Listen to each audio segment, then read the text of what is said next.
What if the boy who lived teamed up with the greatest treasure hunter in history? After the war, Harry Potter discovers that Voldemort may have hidden more Horcruxes beneath the sands of Egypt, inside ancient tombs, cursed relics, and forgotten museum archives. But there's one problem. Magic alone won't be enough this time. So Hermione sends Harry to Cairo with one name: Indiana Jones. Now Harry has to work with a man who doesn't use spells, doesn't fear curses, and believes every dark artifact has a weakness, not in its magic, but in its history. Together, they'll face ancient Egyptian traps, Death Eaters in the desert, and Horcruxes that can't simply be destroyed by brute force. This story is divided into 6 chapters, each one uncovering a deeper secret behind dark magic, archaeology, and the objects Voldemort trusted with his soul. So before we begin, make sure to like the video, share it with another Harry Potter or Indiana Jones fan, and subscribe for more epic what-if stories. Now let's begin. What if Harry Potter and Indiana Jones teamed up to find Horcruxes? Chapter 1, The Cairo Telegram. Some ruins are buried under sand. Others are buried under certainty. Cairo did not sleep. It pretended to sometimes. After midnight, the streets lowered their voices. The market stalls folded into themselves. The sun-baked stone released the heat it had swallowed all day, breathing it back into the city in slow, shimmering waves. The Nile moved like dark glass beneath the bridges, carrying reflected lantern light and the muffled sound of distant horns. Somewhere, a radio played music through a cracked speaker. Somewhere else, a cat knocked over a clay pot and yowled like it had been betrayed by history itself. But Cairo never truly slept. Harry Potter had learned that in the first 3 nights. By the 7th, he had stopped trying. He stood in a ministry safe house that he was absolutely not supposed to be using, in a city where he had absolutely not been authorized to operate, over a table covered in maps that had absolutely no legal reason to exist. The safe house was hidden above a closed textile shop in an old quarter of the city. From the outside, it looked like a second-floor apartment with wooden shutters, peeling paint, and a balcony too narrow to stand on comfortably. From the inside, it looked like a place where 3 different governments had forgotten to clean up after 3 different wars. There were filing cabinets with ministry seals from the 1920s. There were French magical customs notices stacked in a corner. There was a gramophone that played only static unless Harry hit it, and then it played a mournful song in Arabic for exactly 12 seconds before going silent again. The ceiling fan turned lazily overhead, doing nothing useful except reminding Harry that air could move without becoming cooler. On the table lay Egypt, not the Egypt tourists came to photograph, not the Egypt of postcards, pyramids, and painted sunsets. Harry's Egypt was marked in ink, wand burn, and desperation. A Muggle archaeological survey of Amarna was pinned beside a hand-drawn magical ley line map copied from a Black family archive.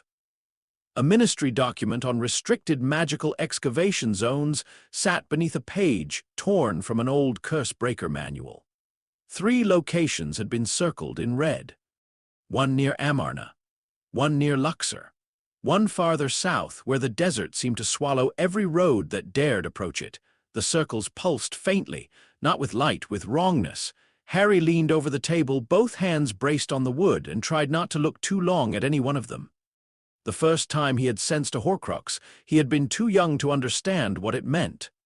The second time, he had understood enough to be terrified.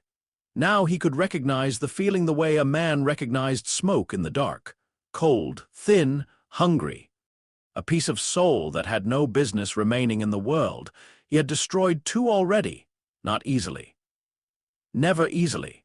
The first had taken him 3 days, 2 broken fingers, and a basilisk fang wrapped in so many protective charms that even touching the case made his skin prickle.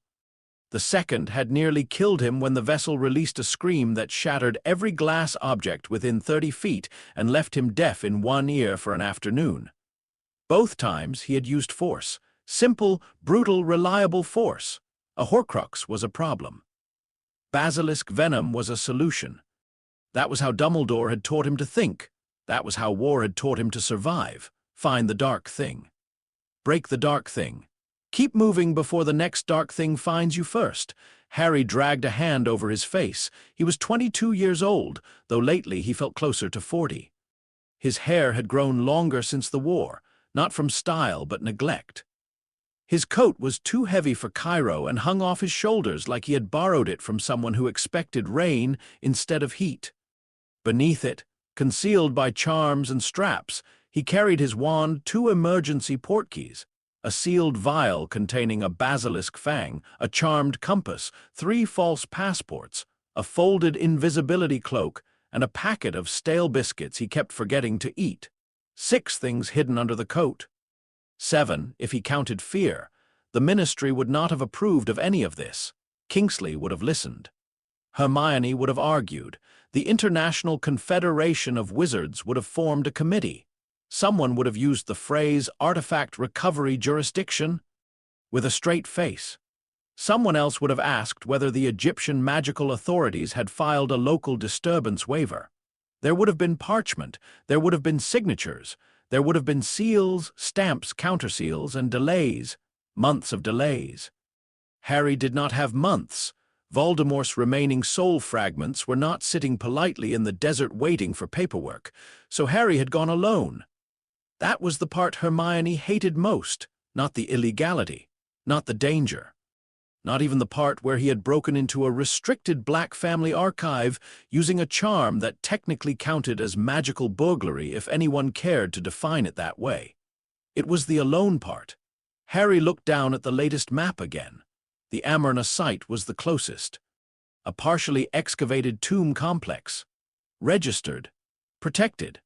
Watched by Muggle authorities and magical observers who were, according to the notes, very enthusiastic about arresting unauthorized British wizards. Harry could get to the outer perimeter.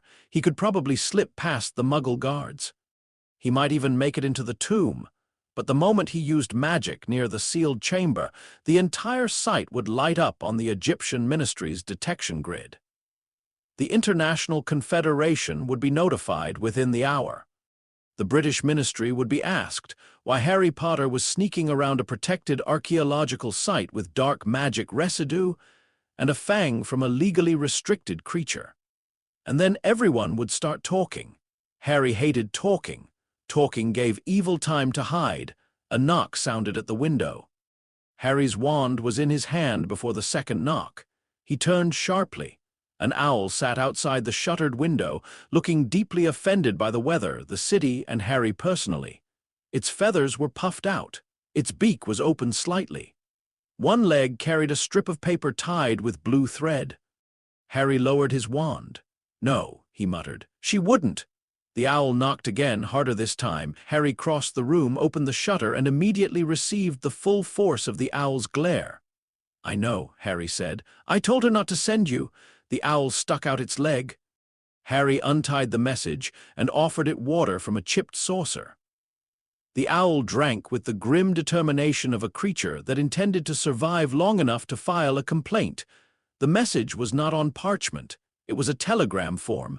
Harry stared. Hermione had found a way to send him an owl-carried telegram. Of course she had. He unfolded it. There was one sentence.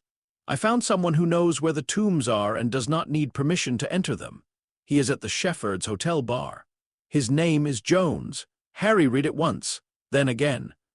Then a third time, because Hermione's sentences were usually longer when she was worried, and the shortness of this one felt more dangerous than any warning. Jones. That was it. No first name. No explanation. No attached file full of research notes. No paragraph beginning, "Harry, I know you're going to be stubborn about this, but please listen carefully. Just Jones." At the bottom, in smaller handwriting, there was one additional line, "Do not try to apparate with him without asking." "I mean it." Harry frowned. That was oddly specific. The owl finished drinking, gave him one last resentful look, and launched itself into the Cairo night. Harry stood at the open window with the telegram in his hand. The fan turned overhead. The maps pulsed on the table. Far away, someone laughed in the street. Harry folded the telegram and slipped it into his coat pocket. "Fine," he said to the empty room. Then he extinguished the lamps, locked the safe house behind him with 3 charms and 1 old-fashioned key, and went to meet a man named Jones. The Shepherds Hotel bar was exactly the kind of place Harry disliked. It was too bright in the wrong places and too shadowed in the right ones. Ceiling fans spun above polished tables. Brass lamps glowed warmly against walls crowded with framed photographs, old maps, and colonial memories no one had bothered to remove. The air smelled of tobacco, lemon, leather, and old money. A pianist in the corner played something slow and elegant. Men in linen suits spoke in low voices. A woman wearing dark glasses indoors sat alone by the window, pretending not to watch everyone. 2 tourists argued softly over a guidebook. A waiter moved between tables with the silent grace of a man who had seen every kind of trouble and learned which ones tipped well. Harry stepped inside and immediately felt underdressed, overheated, and watched. He preferred battlefields. At least battlefields were honest. He scanned the room. Finding Jones was easier than expected. The man sat at the bar with a glass in front of him, a battered hat on the counter, and a leather satchel at his feet that looked older than most of the furniture. He was not young. His hair was gray, his face lined by weather, danger, and a lifetime of refusing to sit still when sitting still would have been wiser. He wore a worn jacket despite the heat, though unlike Harry, he made it look intentional. He had the posture of someone resting without ever truly lowering his guard. Harry recognized that. Across the room, Jones looked up before Harry had taken 3 steps. Their eyes met. The older man's gaze moved over him quickly. Coat, boots, hands, pockets, shoulders, exit routes. Harry could almost hear the assessment forming. Too young, too tense, hiding something, government, military, thief. Harry walked to the bar. "Professor Jones?" The man took a sip from his glass. "That depends who's asking. Harry Potter." No reaction at first. Then the smallest lift of one eyebrow. "British?" "Yes." "Government?" "No." Jones looked at Harry's coat, trying not to look like government. Harry glanced down at himself. "I'm not government." "That's what government usually says." Harry sat on the stool beside him. "I was told you could help me." Jones turned slightly, studying him with open skepticism now.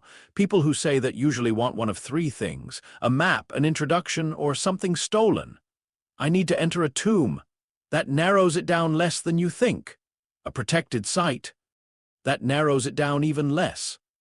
"In Amarna." Jones went still, not dramatically, not enough for anyone else in the bar to notice, but Harry noticed. The older man set his glass down. "Who sent you?" "Hermione Granger." This time Jones reacted properly. He leaned back a fraction. "Granger." He repeated, "Sharp girl, writes letters like footnotes are a form of attack." Despite himself, Harry almost smiled. "That sounds like her. She said you were in trouble." "She usually says that." "She also said you were stubborn, under-rested, and likely to make a bad situation worse by assuming rules are optional." Harry's almost smile vanished. "She included that." She underlined optional. Harry looked toward the mirror behind the bar, mostly to avoid Jones's expression. "I don't have time for rules." Jones gave a short, dry laugh. "That's what people say 5 minutes before a ceiling collapses." Harry looked back at him.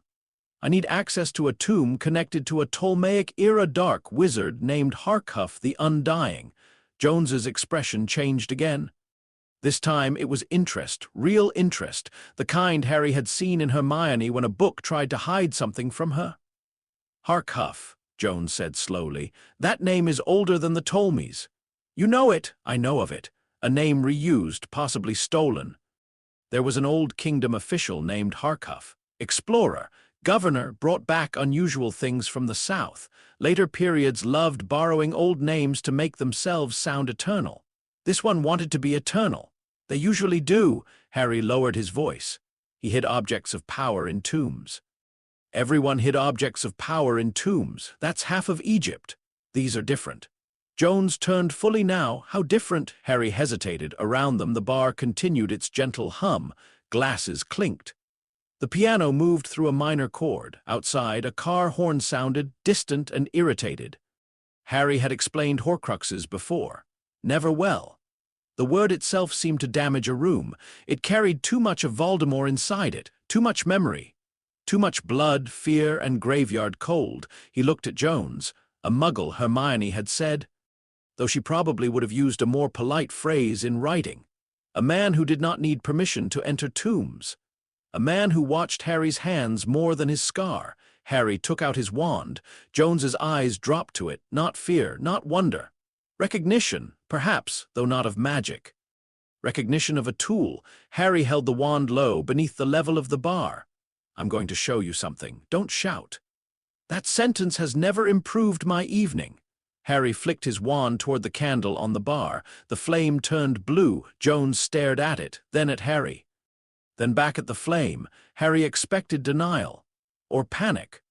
Or the strange blankness muggles sometimes wore when magic challenged the shape of their world too directly. Instead, Jones picked up his glass, held it near the blue flame, and watched the light bend through the liquid. Heat output changed? No, chemical. No, optical, magical. Jones's mouth tightened. Of course. Harry almost laughed. That's it.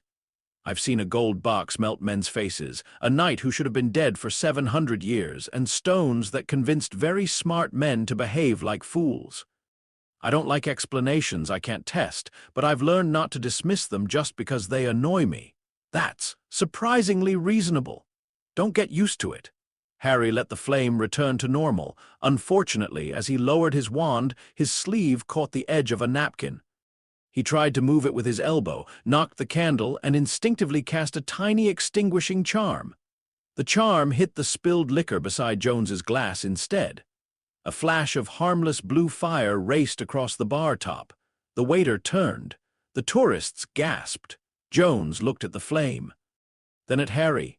Government spook was my first guess, he said. Then badly dressed government spook. Now I'm revising. Harry muttered a cooling charm and the fire vanished. No one was hurt. The table was briefly ambitious. I'm usually better than that. I'm not encouraged by the word usually. The waiter approached. Jones said something in Arabic, calm and apologetic. The waiter looked at Harry's coat, looked at the bar, decided that whatever had happened was either too complicated or not worth losing a tip over, and retreated. Jones turned back. All right, Mr. Potter, you have my attention. What exactly are you looking for? Harry took a slow breath. A Horcrux. Jones waited. Harry continued. It's an object that contains a fragment of a person's soul. A dark wizard makes one by committing murder and using that act to tear the soul apart. The fragment is anchored inside a vessel. As long as it exists, the person can't truly die. Jones did not interrupt. That was the first thing Harry noticed. Most people interrupted. They asked if he was joking. They recoiled. They said the word evil too quickly, as if naming it helped. Jones listened, carefully, professionally, like Harry was describing a mechanism. Is the soul fragment conscious? Jones asked. Harry blinked. What? The fragment. Is it conscious? Sometimes, not fully. It depends on the object and how long it's been active. Can it perceive threats? Yes. Does it have agency over the vessel? Harry felt his mouth go dry. In some cases, yes. It can defend itself, influence people, create visions, maybe worse. Jones nodded once. So you're telling me it's a phylactery? Harry stared at him. A what? A soul container? The principle appears in several traditions. Egyptians understood related concepts 4,000 years ago. Jones picked up his glass again. You people are not as sophisticated as you think.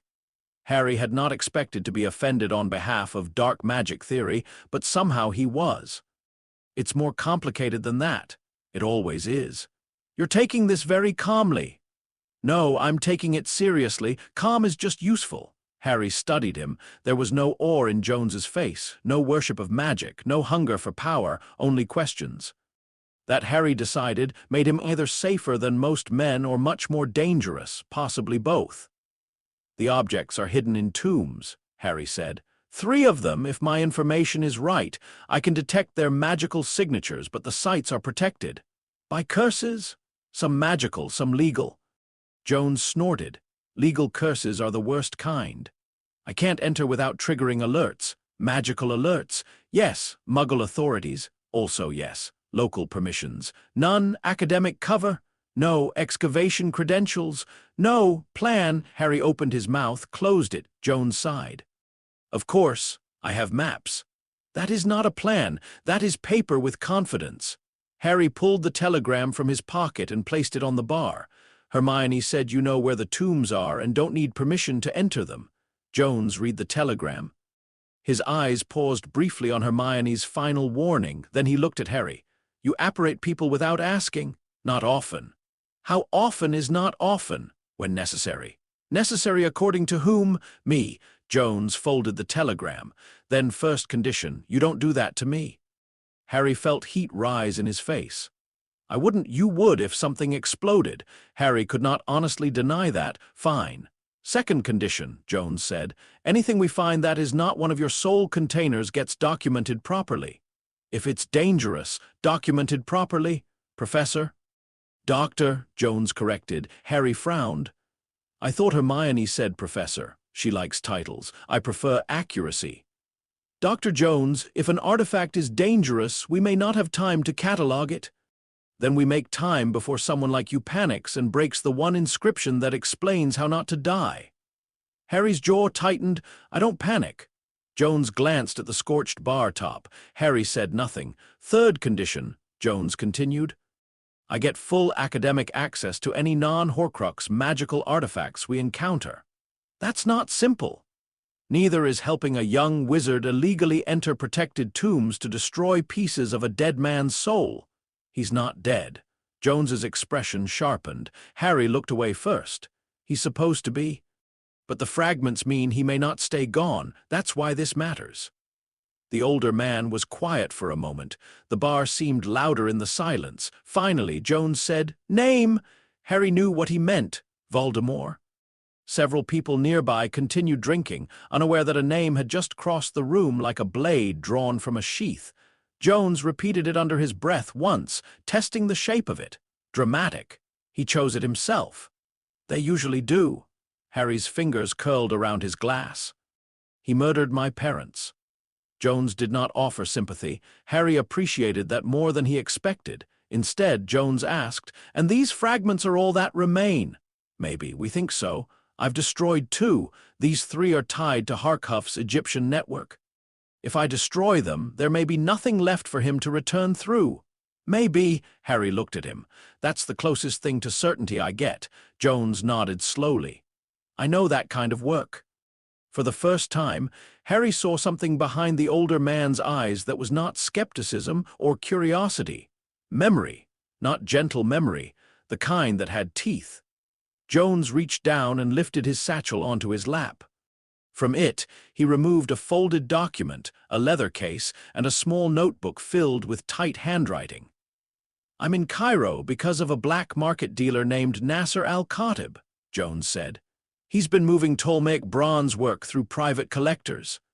Most of it is probably stolen from poorly documented sites near Amarna and Luxor.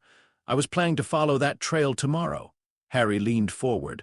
Those are the same sites. Looks that way. Then Hermione was right. She usually is. It's irritating. Harry almost smiled again. Jones unfolded the document. It was a letter on official-looking stationery, stamped and signed. Harry did not need Hermione to tell him it was forged. The signature was too perfect. This gets me into the Amarna site as a consulting archaeologist attached to a conservation review, Jones said. This, he tapped the leather case, contains press credentials old enough to impress people who don't read closely. This, he lifted the notebook, contains real scholarship, which is what makes the lies useful. Harry stared at the letter. You can just walk in. Not just, I have to be charming. Are you, when necessary? Necessary according to whom? Jones looked at him. Harry allowed himself a small smile. Jones looked almost approving, almost. The older man tucked the documents away. What can you do? Harry blinked. With magic. No, with juggling. Yes, with magic. Harry reached into his coat and pulled out one of the maps. I modified Homnum Revelio. Jones looked blank. It's usually used to reveal human presence. I adjusted the spell structure to detect soul residue instead of living bodies, then cross-referenced the readings with ley line distortions and old black archive notes. Jones took the map. His expression shifted from skepticism to reluctant respect. This is not bad. Not bad. For someone who writes notes in the margins like he's arguing with the paper. That was mostly Hermione. Then this part is good. Harry decided to ignore that. The signatures aren't exact, he said. The tombs are shielded, or maybe the objects have been underground so long the magic has decayed. Everything decays, Jones said. Magic is apparently no exception. Some wizards would argue with you. Some wizards haven't spent enough time in deserts. Jones spread the map between them. His finger moved over Harry's markings, then paused at Amarna. This first site, secondary chamber? Harry looked at him sharply. How did you know? Your circle is too far east for the main burial route. If the object was hidden later, they'd use an unfinished side chamber or a sealed storage annex. Easier to disguise, less likely to disturb primary inscriptions. Harry stared at the map. That had taken him 3 days to guess. Jones had reached it in 12 seconds. Right, Harry said slowly. Yes, secondary chamber. There'll be traps. I can handle curses. No, Jones said. You can handle your curses. That is not the same thing. Harry frowned. A curse is a curse. Jones looked genuinely pained. That sentence is why people die in tombs. I've survived quite a few cursed objects, and I've survived quite a few collapsing temples. That doesn't make me a structural engineer. Harry wanted to argue. The problem was that Jones sounded exactly like Hermione when she was right and trying not to enjoy it. Jones tapped the map again. Egyptian protective systems are not random. They're theological, architectural, linguistic. You don't just block them, you read them. Harry sat back. Magic can read too. Can it read context? Harry did not answer immediately. Jones noticed. Good, you hesitated. That means there's hope. I'm starting to understand why Hermione sent me to you. Because I'm useful. Because you're annoying in a familiar way. Jones smiled faintly. Outside the hotel, Cairo moved around them. Inside, the partnership began not with trust, but with terms. That was probably better. Trust had failed Harry too many times when it came too easily. Terms, at least, could be examined. They spent the next hour over the map. Jones asked questions Harry had not prepared for.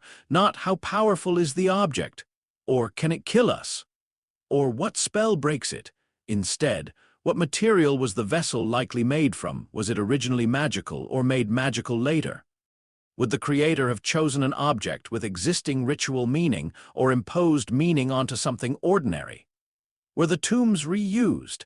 Had the objects been placed before or after sealing? Could the vessel be part of a larger set?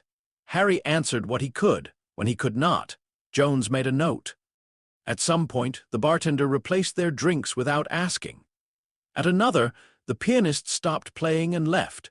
The bar emptied slowly until only a few late guests remained, and the hotel seemed to fold around the two men like a tent around a lamp. Harry found himself talking more than he had intended about Horcruxes, about the Black Archive, about Egyptian magical traditions barely mentioned at Hogwarts except as examples of early curse development, which Jones found so insulting he actually removed his glasses to rub the bridge of his nose. Hogwarts teaches Egyptian magic as early curse development, Jones said. That was the phrase. That's like calling the pyramids early attempts at stacking. I didn't write the textbook. Someone should burn it. Hermione has probably considered it. She should. Harry told him about the International Confederation restrictions. Jones listened with the weary expression of a man who had spent his life dealing with museums, governments, donors, smugglers, soldiers, and academics who believed paperwork was a substitute for judgment. So, Jones said at last, the magical world created laws to protect sites it doesn't understand, then made it impossible for anyone to act quickly when those sites contain active threats. That's one way to put it. It's the accurate way. They mean well. That has never stopped anyone from being dangerous. Harry looked down at his hands. The scar across one knuckle had come from a cursed lockbox in Albania. The thin, white line near his thumb came from the first Horcrux he had destroyed alone. His palms looked older than the rest of him. Jones followed his gaze but did not comment. Instead, he said, "Why you?" Harry looked up. "What?" Why are you the one doing this? The question was simple. That made it harder. Harry could have said because he was the one who survived, because Dumbledore had left him the trail, because Voldemort had marked him before he could even speak. Because every time Harry closed his eyes, he could still see the faces of people who had died believing he would finish what had started in Godric's Hollow. Instead, he said, "Because I know what they are." Jones watched him. "That's not an answer. That's a burden."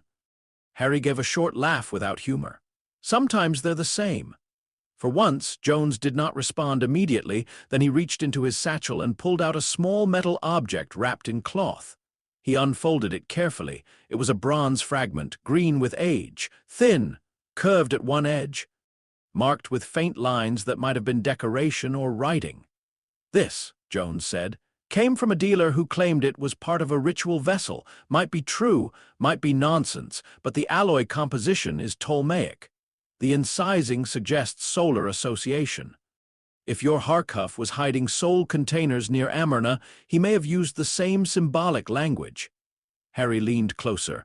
The fragment did not feel like a Horcrux, but it felt old.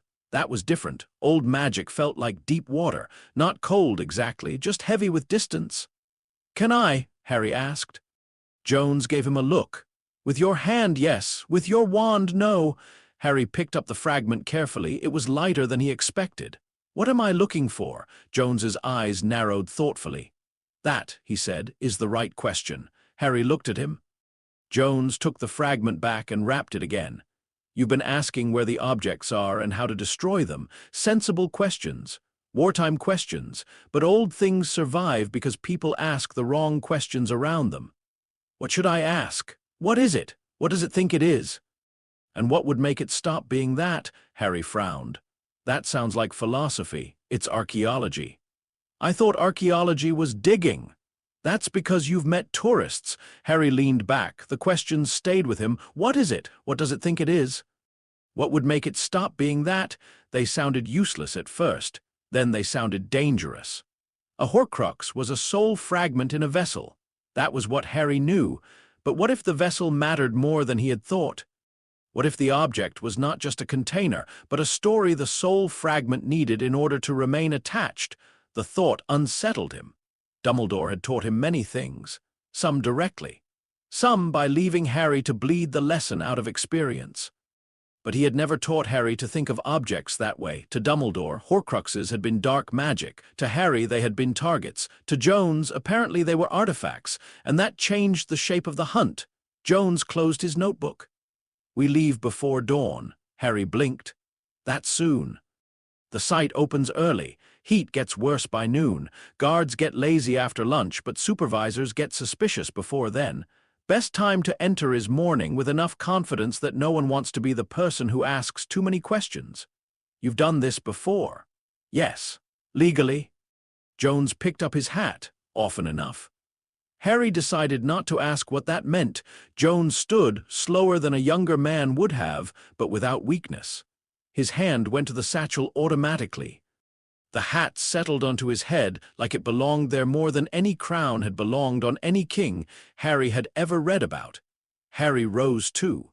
For a moment, they faced each other beside the empty bar. A wizard with a wand hidden under his coat. An archaeologist with a satchel full of maps, forged documents, and sharp questions. Neither looked especially convinced the other would survive the week. That, Harry thought, was probably fair.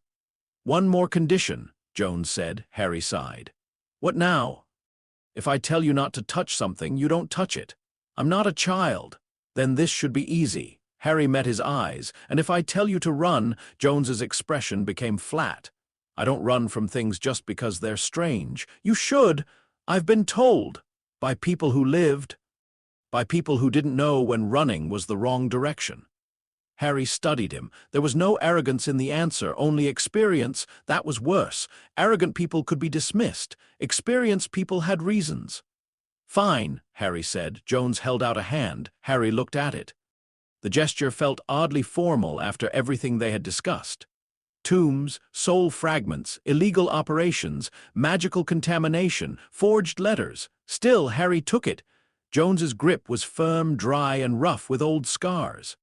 "Dr. Jones," Harry said. "Mr. Potter." The handshake lasted only a second. But in that second, something settled, not trust, not yet a working arrangement. A line drawn in the sand. And in Egypt, Harry suspected, lines in sand were never as temporary as they looked. They stepped out of the hotel into the Cairo night. The city greeted them with warm air, distant voices, and the smell of dust and river water. Jones led the way toward a waiting car that looked as if it had survived several arguments with both weather and mechanics. Harry followed, one hand near his wand, the other touching the folded telegram in his pocket.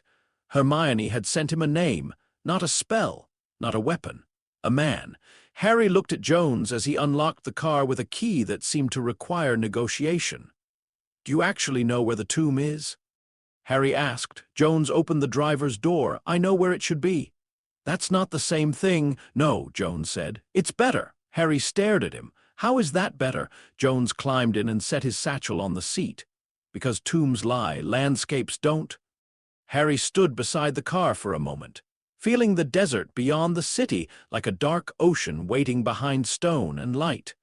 Somewhere under that desert, a piece of Voldemort's soul was hiding inside an object older than Hogwarts, older than Britain's ministry, older than every rule Harry had broken to get here.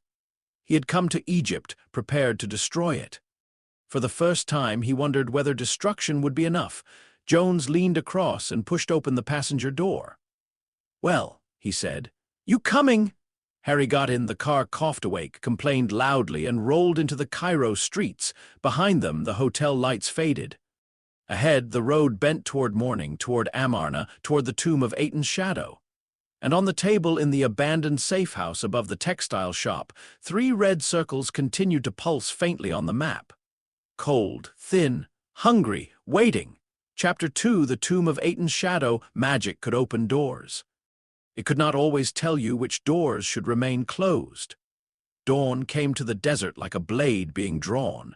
At first, there was only a thinning of the dark, a gray line along the horizon where the world seemed to hesitate between night and fire. Then the sun rose, sudden and merciless, spilling gold across Cairo's rooftops, catching on minarets, windows, dust, and the slow curve of the Nile. By the time Harry and Indiana Jones left the city behind, the heat had already begun its work. The road to Amarna ran through a landscape that looked empty only to people who did not know how to read it. Harry was one of those people. He sat in the passenger seat of Jones's car, one hand braced against the door as the vehicle rattled over uneven road, the other resting near his wand inside his coat. The car seemed to be held together by stubbornness, wire, and whatever prayers Muggle mechanics used when reason failed them. Every few miles, something under the hood made a noise like a trapped animal considering its last words. Jones did not seem concerned. He drove with one hand, the other occasionally reaching for a cigarette he never actually lit. His hat was pulled low against the rising sun. His satchel sat between them, buckled shut, as if it contained nothing more unusual than notebooks and tools. Harry knew better. A man like Jones did not carry a satchel. He carried contingencies. For nearly an hour, neither of them spoke. Harry watched the city fall away behind them. Streets became outskirts. Outskirts became scattered buildings. Buildings became flat stretches of desert broken by rock, scrub, and the occasional shape of a village in the distance. The further they drove, the quieter Harry became inside himself. Cairo had been loud enough to distract him. The safe house had been cramped enough to occupy his body. The hotel bar had been strange enough to keep his mind moving. But the desert made room. Too much room. In that room, memory returned, a graveyard, a boy's body falling, a high, cold laugh, a flash of green light. Harry blinked hard and looked down at the map spread across his lap. The Amarna circle pulsed faintly, closer now. He could feel it, not strongly. Not yet. The Horcrux was buried under stone, shielded by ancient protections, wrapped in history and silence. But the wrongness was there, pressing softly against the edge of his awareness like a bruise. Jones glanced at him. "You feel it?" Harry's hand tightened on the map. "Yes. Pain?" "No, not exactly." What then? Harry searched for words. It feels like hearing someone whisper behind a wall. Jones nodded as if that made perfect sense. Useful. It doesn't feel useful. Most useful things don't. Harry looked at him. You ask questions like Hermione. Is that good or bad? Depends whether I'm tired. You look tired. I'm fine. Jones snorted. You people use that word like a curtain. Harry decided not to answer. The road narrowed as they approached the site. The landscape changed subtly. Harry might have missed it if Jones had not slowed the car and pointed with 2 fingers toward a low line of rock ahead. There, Jones said. See the ridge? Harry squinted. Yes, natural boundary. The ancient city sat east of the river, but religious construction patterns here were tied to solar alignment. Akhenaten built a world around the sun. Even later tomb intrusions borrowed the language. Meaning? Meaning if your dark wizard wanted to hide something using solar symbolism, he'd choose a site where the morning light mattered. Harry looked at the ridge again.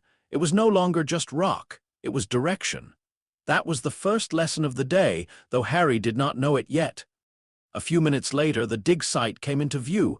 It was smaller than Harry had expected and more exposed.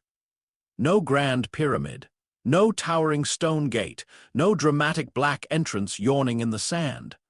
Just tents, roped-off areas, wooden stakes, canvas covers, crates, ladders, and low stonework emerging from the ground like bones from a shallow grave. Muggle archaeology looked disappointingly practical. Harry supposed that was the point. 2 men stood near a temporary barrier at the edge of the site. One wore a linen shirt and a hat with a wide brim. The other had a rifle slung over his shoulder and the bored expression of a guard who had already decided today would be too hot for enthusiasm. Jones parked confidently. That, Harry quickly realized, was part of the method, not stealth, not invisibility, confidence. Jones stepped out of the car before anyone could approach. He adjusted his hat, picked up his satchel, and walked toward the barrier like the site had been expecting him and was already late. Harry followed. He hated this immediately. Breaking into places was easier. At least then everyone understood the relationship. This was performance. Jones removed a folded letter from his jacket and spoke in Arabic. His tone was warm, mildly impatient, and full of professional irritation. The kind of voice that suggested paperwork existed only because less competent people required it. The man in the linen shirt took the letter, read it, looked at Jones, read it again.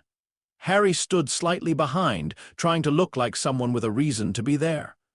He had no idea what that looked like. He settled for tired and serious, which had worked in most ministry offices. The guard glanced at him. Harry smiled weakly. The guard did not smile back. Jones said something else. The man in linen frowned, then asked a question. Jones answered, then added another sentence that made the man laugh. Harry did not know whether to be impressed or alarmed. A minute later, the barrier was opened. They walked through. That's it, Harry muttered. People like being treated as if they've already agreed, Jones said without looking at him. What did you tell him? That you were my assistant. Harry nearly tripped. Your what? Assistant? I'm not your assistant. You are if anyone asks. I don't know anything about archaeology. Then don't talk. That's your plan. It's worked for students for decades. Harry gave him a look. Jones ignored it. They moved deeper into the site. Now that they were past the barrier, the place felt different. Not because of magic, because of attention. Every rope, every stake, every brush mark, every labeled crate represented a decision someone had made about how to approach the past without destroying it. Harry had entered many old places, chambers, vaults, caves, catacombs, dark corridors under older schools. He had rarely entered one that seemed to be asking for patience. A woman near a table of pottery fragments looked up as they passed. Jones greeted her by name. She responded with surprise, then delight, then suspicion when she noticed Harry. Jones handled all 3 expressions smoothly. He knows everyone, Harry murmured. He hears better when he doesn't complain, Jones said. Harry closed his mouth.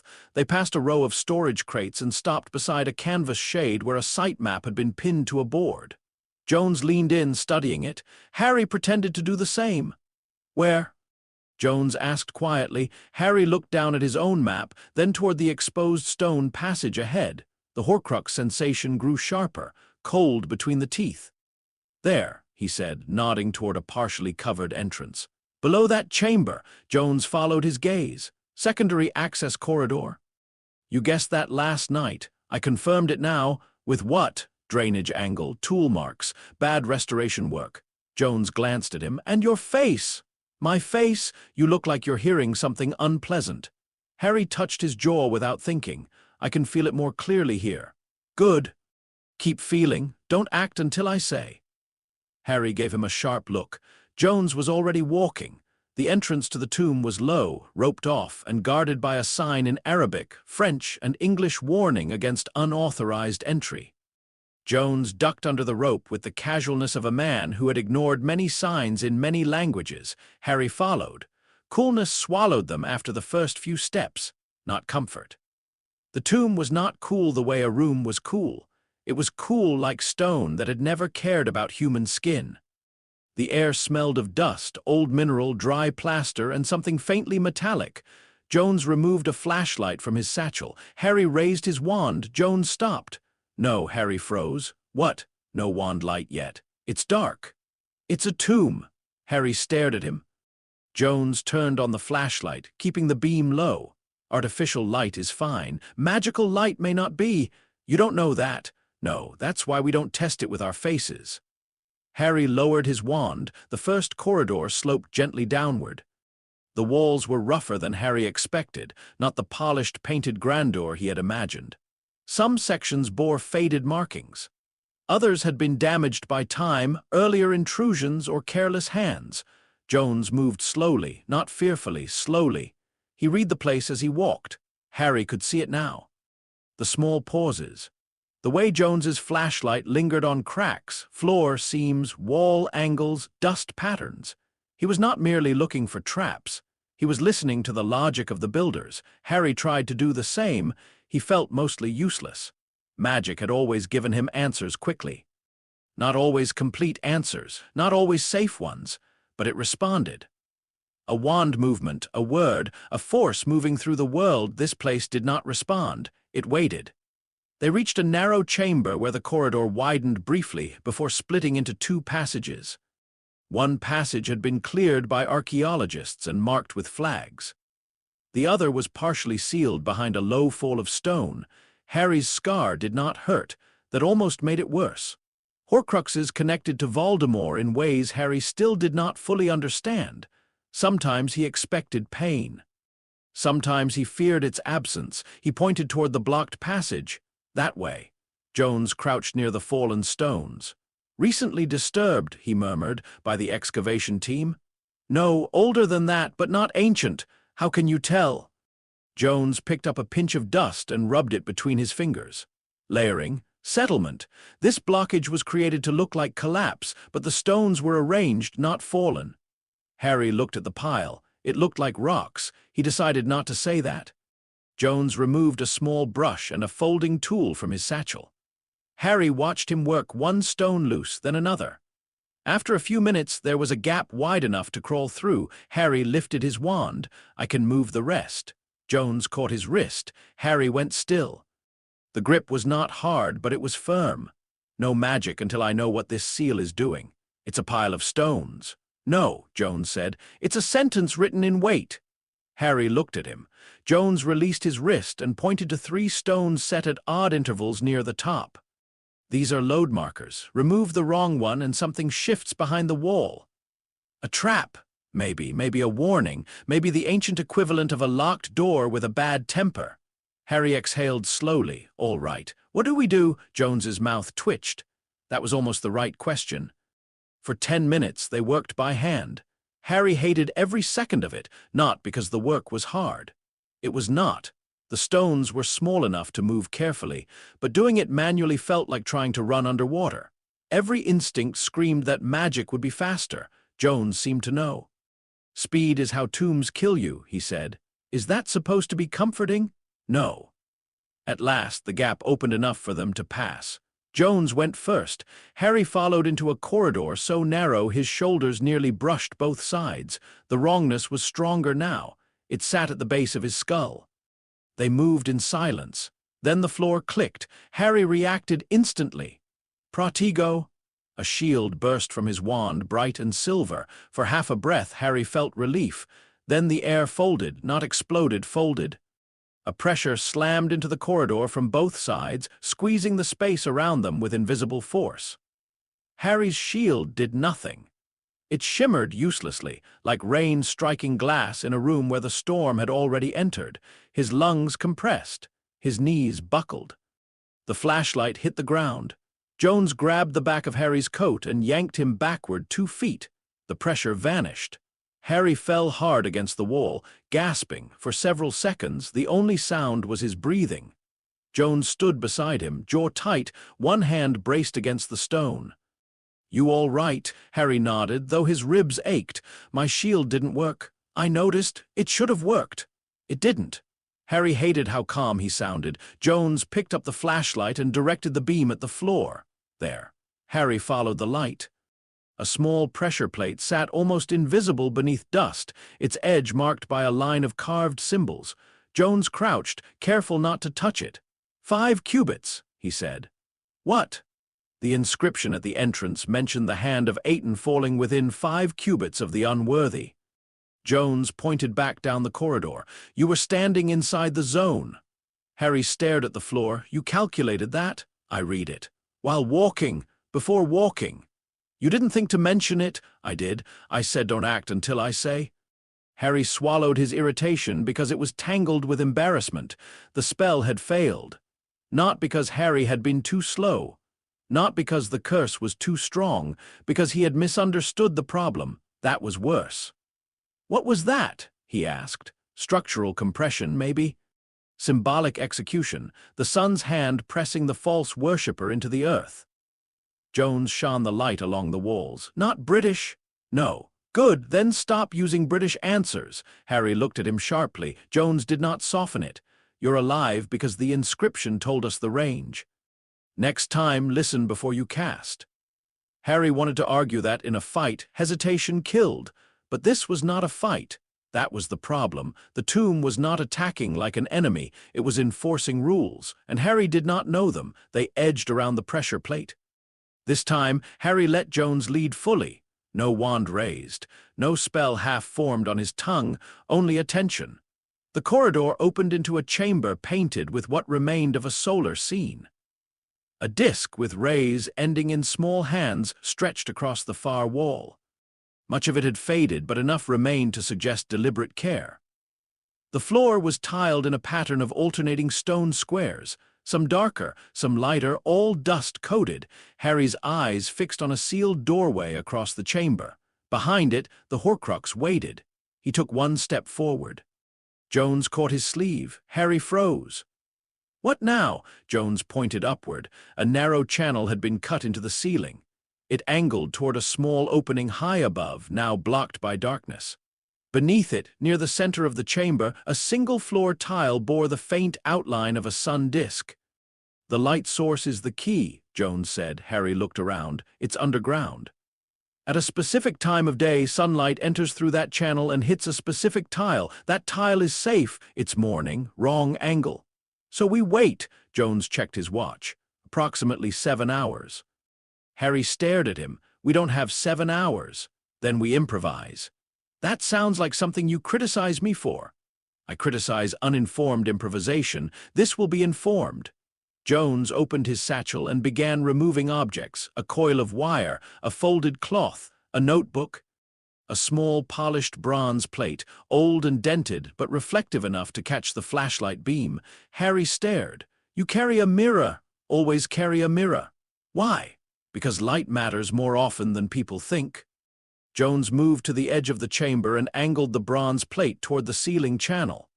The flashlight beam reflected upward, weak and narrow. It hit the channel, scattered, and died before reaching the tile. "Not enough," Jones muttered. Harry raised his wand slightly. Jones glanced at him. "This time," Harry said, "I ask first." Jones considered the chamber, then nodded. Low intensity, no direct casting into the walls, aim at the bronze. Harry stepped beside him. Lumos. Soft white light bloomed at the tip of his wand. He angled it toward the polished bronze. The mirror caught the light, focused it, sent it upward into the ceiling channel. For a moment, nothing happened. Then a thin line of illumination slid across the chamber like a blade of dawn, traveled down the carved path, and touched one floor tile near the far wall. The sun disk tile glowed faintly, not magically, reflectively. A hidden mineral in the stone caught the light and answered it. Jones smiled. There.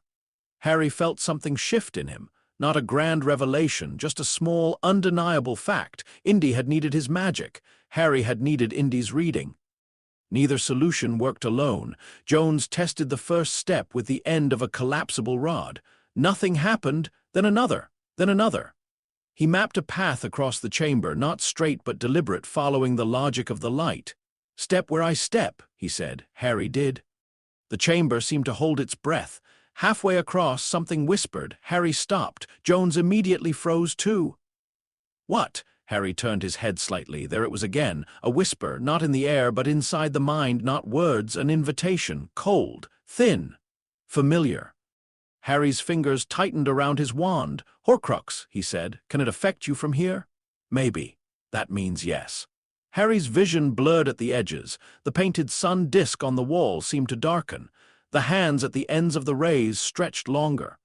For one terrible second, the chamber was not a chamber. It was a graveyard under a black sky, and Voldemort's voice slid through the air like silk over bone. Harry! Jones's hand struck his shoulder, not gently. Harry blinked. The chamber returned, dust, stone, light. Jones was watching him. Still with me? Harry inhaled. Yes. Good, don't listen to dead things. It's not dead enough. Then we'll fix that. They reached the sealed doorway. It was lower than Harry expected, framed by carved symbols and a horizontal band of inscription. No handle, no visible lock. Just stone fitted into stone with impossible precision. Harry lifted his wand. Jones cleared his throat. Harry lowered it again. I know, Harry muttered. Read first. Progress. Jones leaned close to the inscription. The flashlight moved slowly. Harry waited, forcing himself not to look at the door too long. The Horcrux knew he was here. He could feel it now, not just whispering, watching. Interesting, Jones said. Harry's nerves sparked. Good interesting or bad interesting? Those are usually the same. Jones. It's a protection phrase, not a curse phrase. That sounds good. It means the door is not designed to kill an intruder. It is designed to preserve what's inside from improper access. And if we access it improperly, then it may become a curse phrase. Harry closed his eyes briefly. Of course. Jones traced the inscription without touching it. It invokes Aiton as witness, but the grammar is wrong for the Amarna period, later reconstruction. Someone wanted this to look older than it was. Harkuff, likely. He's borrowing authority. Can you open it? I can speak the counter phrase. You can pronounce ancient Egyptian? No one can pronounce ancient Egyptian with certainty, but I can approximate the ritual structure. That doesn't sound reassuring. It shouldn't. Jones stood before the door.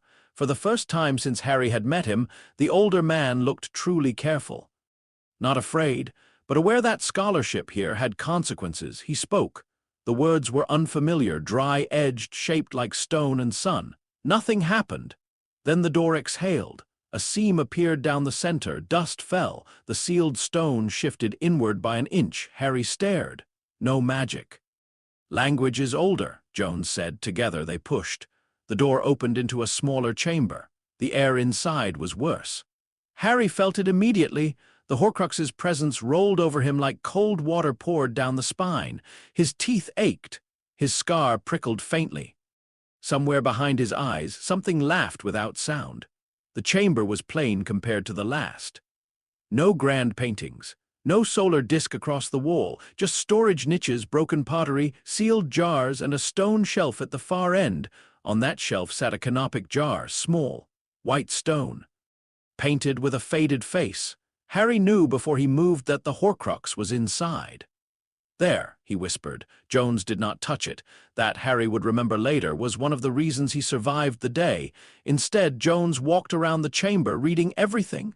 The shelf, the floor, the dust, the jar's position, the symbols around its base. Harry stood in the doorway, fighting the urge to rush. Every instinct screamed that the thing was right there. Destroy it, end it, move to the next. But Jones had said speed was how tombs killed you. And for the first time, Harry truly believed him. "What is it?" Jones asked quietly. "A canopic jar." "No," Harry frowned. "You asked, what is it in this room?" Harry looked again. The jar sat alone on the shelf, but the surrounding niches were empty. 4 faint circles marked the dust where other jars might once have stood. "It's one of a set," Harry said. "Good. But the rest are missing, or never placed." Jones leaned closer to the base inscription. "This is not a burial set. It's staged as one. Horcrux again." "Yes." "He's using the idea of preservation without the actual body." Harry swallowed. "Because the body is a soul fragment." "Maybe." Jones looked at the jar for a long moment. Then he said, "Do not touch it with magic." "I wasn't going to. You were thinking about it." Harry did not deny it. Jones pointed to the seal around the lid. "Conditional hex." Harry stared. "You can tell." "I can tell the inscription marks a condition. The rest is your field." Harry stepped closer, careful not to cross the line Jones indicated on the floor. The seal did have magic. Now that he looked properly, he could see it. Not with his eyes exactly, but with the trained awareness of someone who had spent too much of his life around cursed things. The magic was wrapped tightly around the jar lid, dormant but alert. "If I cast at it, it triggers," Harry said. "What happens?" Harry studied the spell structure as best he could. "Probably seals the chamber, maybe destroys the contents, maybe us."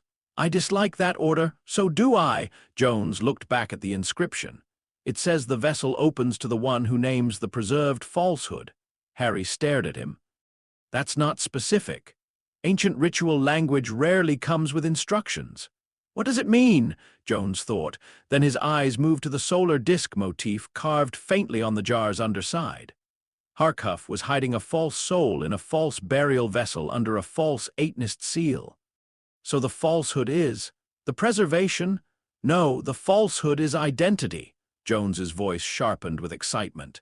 "It isn't a canopic jar, not functionally. It holds no organ. It belongs to no body. It is pretending to participate in a funerary system."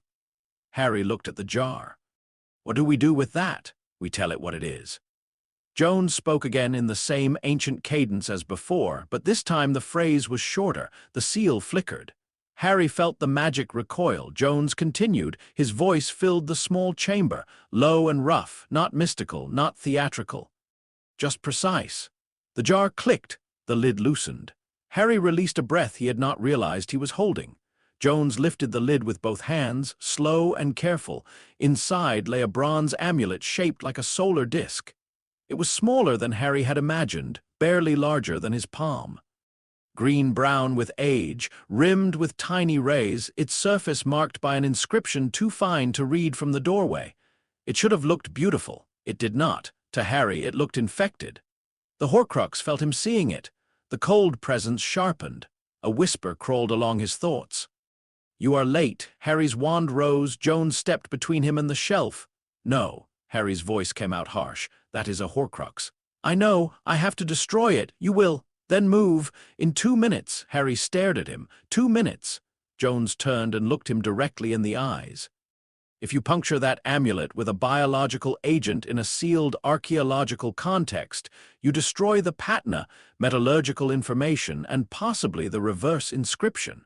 I need 2 minutes." Harry could not believe what he was hearing. There is a piece of Voldemort's soul in that thing, and there are 2,000 years of information on it. It's evil. Evil doesn't erase evidence. Harry's grip on his wand tightened. The Horcrux whispered again, softer now. "He delays you." Harry flinched. Jones saw it. "Don't let it use me." Harry froze. The words struck cleanly through the fog. Jones did not know legilimency. He did not know Voldemort's voice. He did not know what it felt like to have a dark fragment press against a scar and memory, but he knew manipulation. Harry lowered his wand by an inch. Jones nodded once, then he worked, Fast, not careless, fast. He removed a camera from his satchel and photographed the amulet from 4 angles. He placed a small jeweler's scale on the stone shelf, weighed the object without touching it directly, and recorded the measurement in his notebook. He angled his flashlight across the reverse face and transcribed the inscription. Harry stood rigidly beside him, every second scraping across his nerves. The Horcrux pushed harder, images flickered, the cupboard under the stairs, Cedric's eyes empty and open, Sirius falling through the veil. Dumbledore on the tower, Voldemort's smile. Harry clenched his jaw until pain grounded him. Jones kept writing. Almost, he said. You said 2 minutes. It's been 1.5. It feels longer. That's because it wants you impatient. Harry stared at him. How do you know that? Every trap does. Jones finished the last line, then stepped back. All right. Harry moved instantly. From inside his coat, he removed the sealed vial. The basilisk fang floated within layers of protective charm work, suspended in a solution Hermione had designed to keep residual venom stable. Even through the glass, it radiated danger. Jones watched with academic fascination. Biological agent, he murmured. Don't touch it. I wasn't going to. Harry opened the vial. The air changed. Basilisk venom was not merely poison, it was finality made liquid. Even after all this time, the fang carried enough death to unmake almost any enchantment it touched. Harry wrapped his fingers around the protected base. The Horcrux screamed before he struck. Not aloud. Inside him, the chamber spun. For a second, Harry saw a sun turn black. He saw a man with red eyes standing in a field of sand. He saw his own body on the floor of the tomb, cold and still, while Jones walked away carrying the amulet. A lie. A fear. A possibility. Harry drove the fang into the bronze disc. The effect was immediate. The amulet buckled inward as if the metal had become soft flesh. A sound erupted from it, too low for hearing and too large for the chamber. Harry felt it in his ribs first, then his sternum, then his teeth. Jones staggered back, one hand against the wall. The solar disc split. Black vapor poured from the crack, twisting upward into a shape that never fully formed. It suggested a face, then a hand, then a mouth opening too wide. Harry pushed the fang deeper. The Horcrux died, not like a living thing, like a wrong note being forced out of music. The pressure vanished. The cold snapped away. The bronze disc collapsed into 2 corroded halves. Harry stood over it, breathing hard. For several seconds, no one spoke. Then Jones reached slowly for his notebook. Destruction of vessel, he said, writing as he spoke. Acoustic phenomenon, non-visual for primary observer. Low-frequency resonance felt in sternum. Possible psychic projection affecting magical subject. Harry stared at him. You're taking notes? Jones did not look up. You want me to clap? Harry laughed. He did not mean to. It came out sharp and exhausted, bouncing strangely off the old walls. Jones glanced at him. You all right? Harry looked down at the broken amulet. The wrongness was gone. One more piece of Voldemort had been removed from the world. He should have felt triumph. He felt tired. Yes, he said. I'm all right. Jones closed the notebook. Good. Then we should leave before someone notices we're in a chamber that officially doesn't exist. They resealed what they could, not magically. Jones insisted. Harry helped replace the jar, though not the destroyed Horcrux. Jones wrapped the broken bronze remains separately, marking them as contaminated. Harry was too drained to argue. The path out felt shorter, or perhaps the tomb had become less hostile now that one of its lies was dead. They crossed the sun-tiled chamber using the same path. Harry kept his wand ready but did not cast. At the pressure plate corridor, he stepped exactly where Jones told him. When they emerged into daylight, the desert hit Harry like an accusation. Heat, noise, living air. He had not realized how much the tomb had muffled the world until he heard voices from the dig site and the flap of canvas in the wind. Jones spoke briefly to the site supervisor, apologizing for dust, delays, and unexpected structural complications. Harry said nothing, and tried to look like an assistant who had not just destroyed part of a dark wizard's soul under a protected archaeological site. They reached the car without being stopped. Only when the sight had shrunk behind them did Harry finally speak. "You were right." Jones kept his eyes on the road.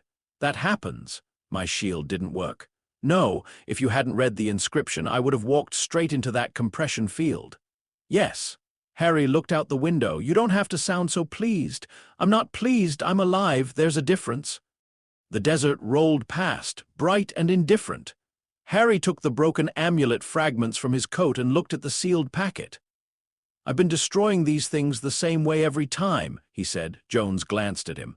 "Biological agent, mechanical force, fire." Harry frowned. "You remembered that? I pay attention. It worked." "Yes. So what's wrong with it?" Jones drove in silence for a few moments. Then he said, "Nothing if your only goal is destruction." "It is." "No, it isn't." Harry turned. Jones's voice remained calm. "If destruction were the only goal, you would have blasted that jar open and stabbed whatever survived. But you waited. Because you told me to. And because some part of you understood the object mattered." Harry looked back down at the packet. It was a Horcrux. It was also a bronze solar disk placed inside a false canopic context under a borrowed Atenist protection phrase by someone who understood the power of pretending one system of meaning could hide inside another. "That's a lot longer than Horcrux. It's also more useful." Harry said nothing. Jones continued, "You've been thinking about them as magic problems. They're not only magic problems, they're object problems." Harry leaned back against the seat. "What's the difference?" Jones's eyes stayed on the road.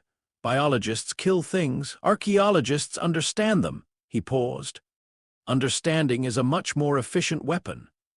Harry watched the desert. The words should have sounded arrogant. Instead, they sounded like a warning. Behind them, beneath the sands of Amarna, the tomb of Aten's shadow kept its silence. One of its secrets had been broken. Many others remained. Ahead, 2 red circles still waited on Harry's map. Luxor, the deeper site, the next Horcrux. Harry touched the edge of the sealed packet. For the first time since leaving Britain, he did not simply wonder how to destroy what remained of Voldemort. He wondered what those remaining objects believed themselves to be. And somewhere in that question, though he did not yet know it, lay the beginning of a different kind of victory. Chapter 3. The archaeology of dark magic. A curse was not only a weapon. Sometimes it was an argument the dead were still winning. Harry slept for 5 hours and woke up feeling as if the tomb had followed him into the room. For one breath, he did not know where he was. There was a ceiling fan above him, turning slowly enough to insult the idea of movement. Pale morning light leaked through wooden shutters. Somewhere outside, Cairo was already awake. Cartwheels, voices, distant horns, the faint cry of a seller moving through the street. The room smelled of dust, old paper, coffee, leather, and the lingering mineral dryness of the desert. Then Harry remembered. Cairo, the hotel, the Amarna tomb, the bronze solar disk. The scream. His hand moved automatically toward his coat, which lay folded over a chair beside the bed. His wand was still tucked in the inner pocket. The sealed remains of the destroyed Horcrux were still wrapped in 3 layers of charm-treated cloth. The basilisk fang was back in its vial. No immediate danger, not none, never none. But not immediate. Harry sat up. Every muscle protested.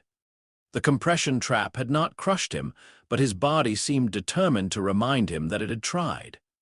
His ribs ached where the invisible pressure had caught him before Jones yanked him backward. His throat felt raw from breathing tomb dust. His head carried the dull heaviness that always followed proximity to a Horcrux. He rubbed both hands over his face. The room was not his. That became obvious once he looked properly. It belonged to Indiana Jones, or at least, Jones had occupied it with the force of an invading army.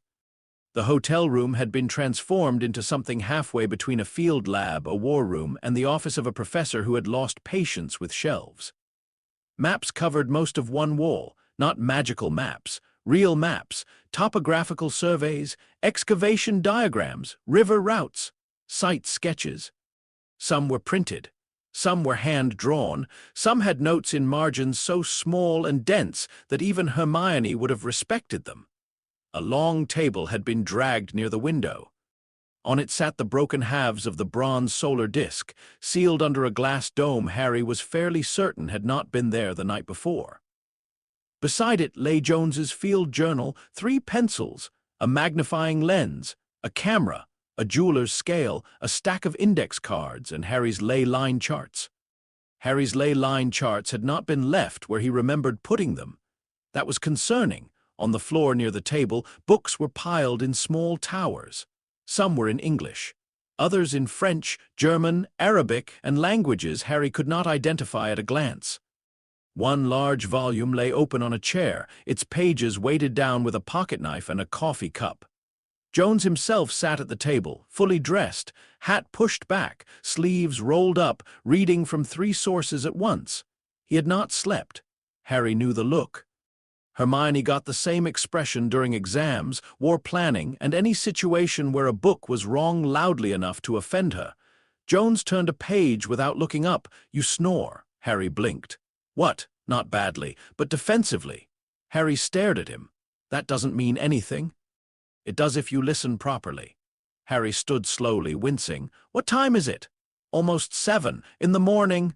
"No, in 1923. Yes, in the morning." Harry looked at the table. "You've been working all night." "6 hours. You said we needed to leave for Luxor today." "We do." "And you thought the best preparation was not sleeping?"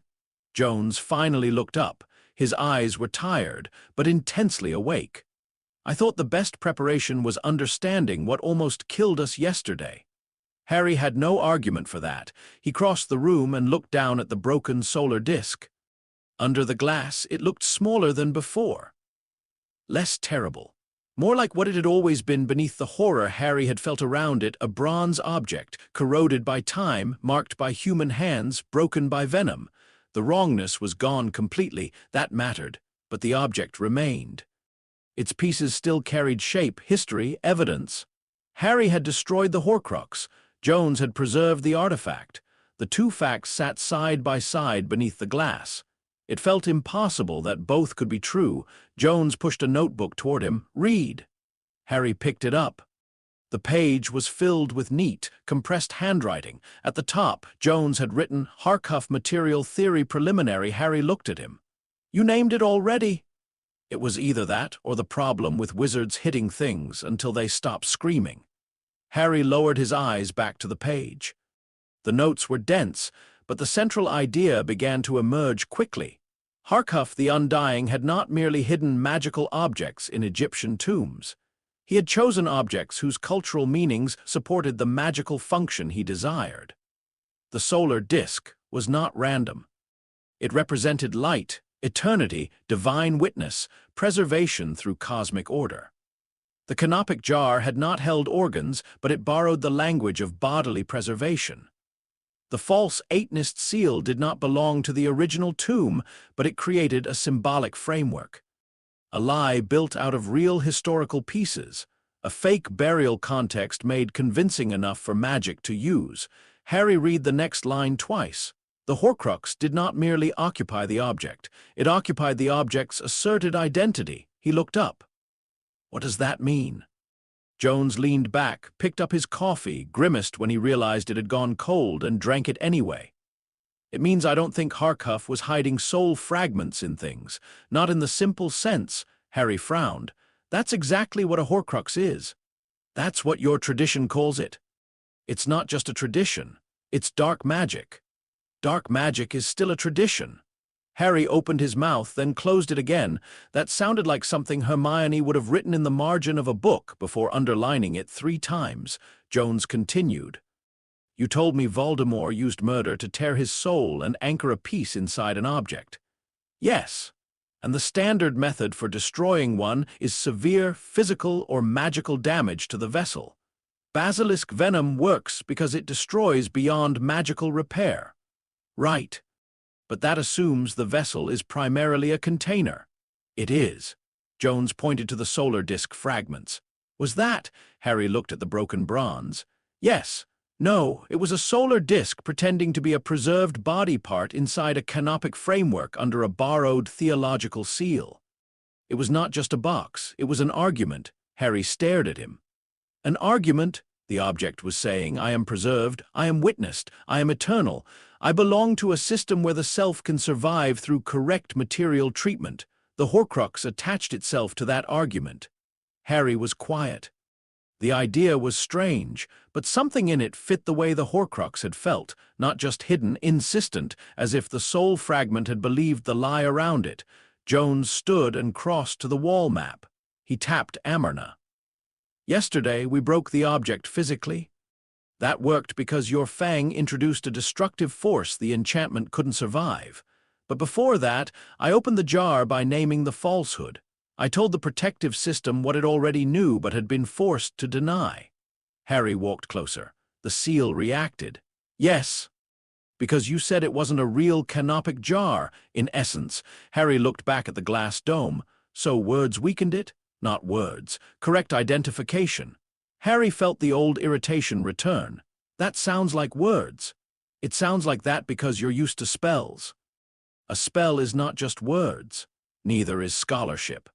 That landed harder than Harry expected. Jones did not say it cruelly, that made it worse. Harry had spent most of his life around people who treated magic as the deep structure beneath reality. Words, wand movement, intent, power. Learn the pattern, perform it properly, produce an effect. But Jones approached the tomb differently. He did not impose a pattern, he discovered one. And somehow, in that sealed chamber under Amarna, discovery had opened a door magic might have triggered into disaster. Harry crossed his arms. Dumbledore never said anything about this. Jones's eyes moved to him. Dumbledore taught you about Horcruxes. Yes. Did he know about these Egyptian objects? No, I found the Horcrux connection after the war. Then perhaps he was solving the problem he understood. Harry's jaw tightened. That was too fair to argue with, which made it more uncomfortable. Jones returned to the table and picked up one of the black archive pages. Harry had brought them from the safe house the previous night after they returned from Amarna. At the time, he had been too exhausted to do more than hand them over. Now they were spread everywhere. The Black family handwriting crawled across the pages in dark ink, arrogant even when describing things it did not understand. There were diagrams, genealogy notes, ritual references, and one particularly unpleasant passage about foreign methods of soul endurance that Harry had refused to finish reading when he first found it. Jones had marked that passage heavily. Horcrux was a syncretist, Jones said. Harry frowned. A what? He combined systems. Magical practice, Egyptian material theology, Greek funerary borrowing, possibly later Hermetic ideas. He wasn't just a dark wizard using Egypt as scenery. He understood enough to weaponize context. Harry looked at the notes. Hermione said he was Ptolemaic era, or later using Ptolemaic materials. The dating is messy, that's the point. He's deliberately muddying time periods to create authority. Old Kingdom name, Amarna solar imagery, Ptolemaic bronze, funerary language from multiple traditions. He built magical camouflage out of history. Harry exhaled slowly. That sounds like Voldemort. Jones glanced at him. How? He loved old names, old blood, old symbols. He used things because they made him feel larger. Did he understand them? Harry thought of Voldemort's trophies, the diary, the ring, the locket, the cup, the diadem, the snake. Objects taken not only for power but for meaning. He understood enough, Harry said. Jones nodded. Dangerous amount. There was a knock at the door. Harry's wand snapped up. Jones did not even turn. That will be breakfast.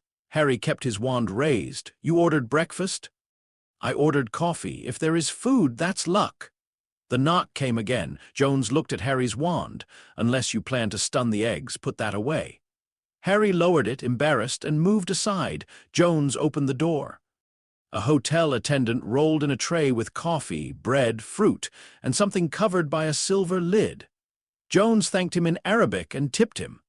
The man left without looking at the maps too closely. Harry watched the door close. You're very comfortable lying to people. I try not to lie when being vague will do. That's not better. It is for my conscience.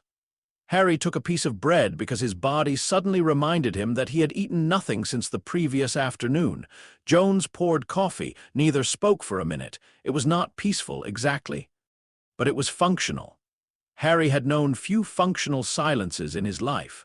Most silences around him had been fearful, grieving, angry, or full of things adults refused to say. This one contained work. That was almost pleasant.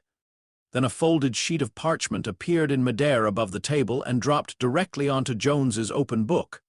Jones stared at it. Harry nearly spilled his coffee. The parchment unfolded itself. A familiar handwriting filled the page. Harry grabbed it. Jones looked offended. "Does your mail usually do that?" "Only when Hermione is impatient. She sent a letter through thin air. Technically through a prearranged ministry relay charm." Jones gave him a flat look. "Thin air," Harry read quickly. The letter began with no greeting. That meant Hermione was worried. "Harry, I received your confirmation that the first object was destroyed. I am choosing not to comment on the fact that your message contained only 6 words and a scorch mark." Harry winced. Jones leaned slightly, trying to read. Harry angled the parchment away. The letter continued. "I reviewed your description of Dr. Jones's theory, and I hate to admit how plausible it is because he will no doubt become impossible about it. Cross-referencing most potent potions era vessel theory with 14th century Italian necromantic memoir fragments suggests that soul anchors require what the author calls the continued wholeness of the vessel's essentia." Harry slowed. No one in British magical scholarship seems to define essentia clearly.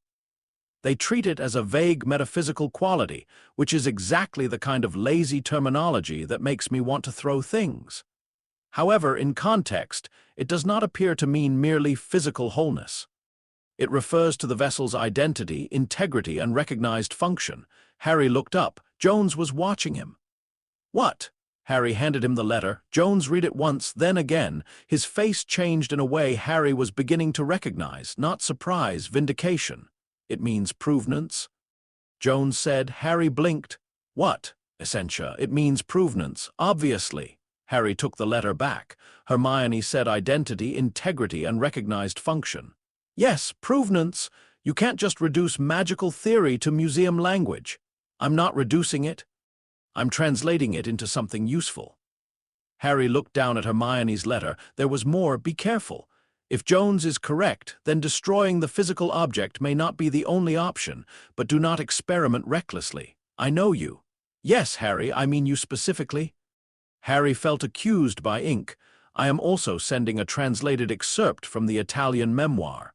Pay attention to the phrase wholeness recognized by witness. It may matter." A second page detached from the first and flattened itself on the table. Jones immediately reached for it.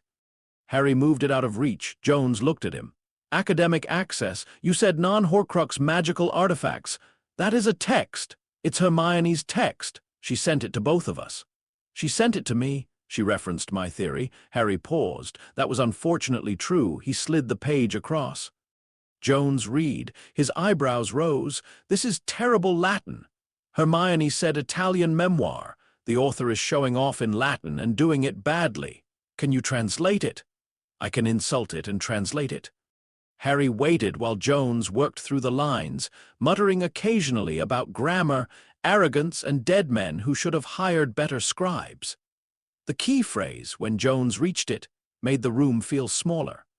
The vessel must remain whole not only in body, but in the world's agreement concerning what body it is. Harry repeated it softly, "In the world's agreement." Jones tapped the page. "That's it." "What?" "What I've been trying to explain. The object's identity is not private. It exists because people recognize it. A crown is not just metal, a mummy is not just a corpse, a wand is not just wood. Meaning is social, ritual, historical. If a soul fragment is anchored into that meaning, then changing the object's recognized identity could damage the anchor."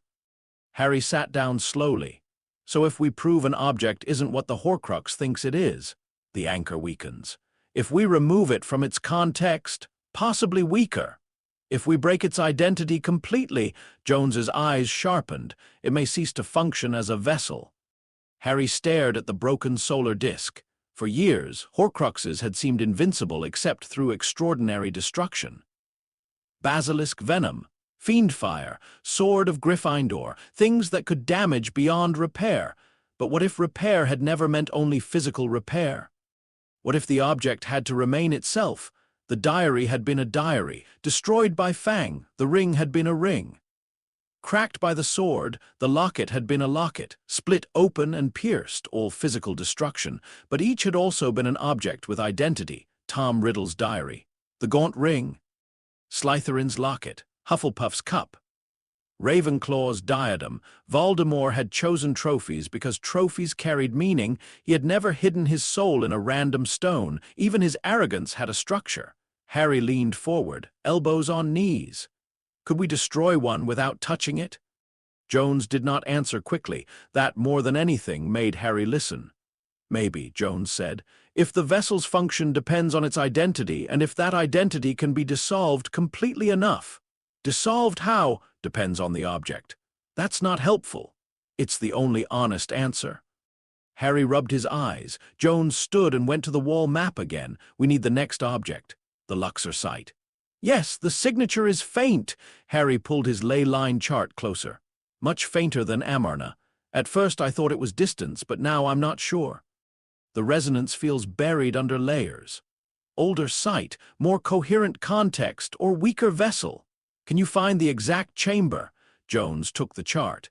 He compared it to his own survey map of the Nile Valley, then another map showing excavation depths. He moved between them with a pencil in his mouth, making marks, rejecting them, drawing new lines. Harry watched. There was something almost magical about it, though no spell was involved. Jones did not wave a wand. He made connections, topography, burial customs, trade routes, excavation records. Horcruxes' pattern of borrowed authority. Harry's magical readings, Hermione's theoretical note. Piece by piece, the blank space narrowed. Here, Jones said finally. Harry stood beside him. Jones had circled a site west of Luxor, near a known tomb complex, but not inside its official boundaries. That isn't on my map. No, because your map is magical, and yours, outdated. That doesn't sound better. Outdated maps show things later, maps corrected, erased, or misunderstood. Harry frowned. You trust mistakes? I study them. Jones tapped the circled area. There was an old survey in the 1930s that recorded a suspected storage chamber here, then dismissed it because the entrance was unstable and there were better-funded priorities elsewhere. Later surveys ignored it. If Horcruxes wanted a hidden vessel near Luxor, he could have used an overlooked chamber adjacent to a known site. Harry looked at his ley line chart. The faint pulse aligned, not perfectly, but enough. That's it, he said. Jones nodded. We leave within the hour. Harry folded Hermione's letter carefully. I should write back. Tell her what? That you said Essentia obviously means provenance. Jones paused while packing his satchel. Actually don't. Harry smiled faintly, afraid of Miss Granger with a footnote. Yes. That was the most sensible thing Jones had said since Harry met him. Harry pulled a blank sheet of parchment from his coat and wrote quickly. Hermione, first object destroyed. Jones's theory matches your Essentia note more closely than I expected. He says it means provenance. I assume you will have thoughts. He hesitated, then added he was right about the tomb. My shield failed. Egyptian protections don't behave like ours. I'm being careful. Harry paused again. He hated writing that last sentence because Hermione would know exactly how much work the word careful was doing. Then he finished, going to Luxor. We'll send update when possible. He tapped the parchment with his wand, murmured the relay charm, and watched it fold itself into a tight square before vanishing. Jones looked over. She'll be angry. She'll be Hermione. That sounds worse. It can be, they packed in efficient silence. Harry gathered his maps, the Horcrux remains, the Fang, and the archive pages. Jones packed books with the reluctance of a man abandoning troops in enemy territory. He selected only 3, then added a 4th, then glared at the stack until removing one and replacing it with 2 smaller volumes. Harry watched for a moment. You know we're going into the desert, not a library. That attitude is why people die ignorant. I thought speed was why people die in tombs. There are many ways to die. They left the hotel room looking less like travelers and more like men smuggling a private war through the lobby. No one stopped them. Outside, Cairo had brightened into full day. Heat pressed down already, turning the street edges hazy. The car waited near the curb, dusty and unimpressed. As Jones secured the satchel, something slipped from its side pocket and fell onto the seat. Harry reached for it automatically. A wand, not his main wand, one of his spares. He froze. He had forgotten he put it there the night before when they returned from the safe house, too exhausted to separate their equipment properly. Jones saw it at the same time. For a moment, neither moved. Harry expected awkwardness. There was always awkwardness when Muggles noticed wands. Fear, curiosity, disbelief, or worse, hunger. A wand was not merely a stick. It was agency. Power shaped into something a hand could claim. Jones picked it up, carefully, not like a man grabbing a weapon, like a man lifting a fragile relic from a burial tray. He held it with exact neutrality. Not pointing it, not waving it, not testing it. His fingers found the balance point instinctively, but he did not grip hard enough to claim it. Harry's tension eased by a fraction. Jones studied the wood grain. Nice balance.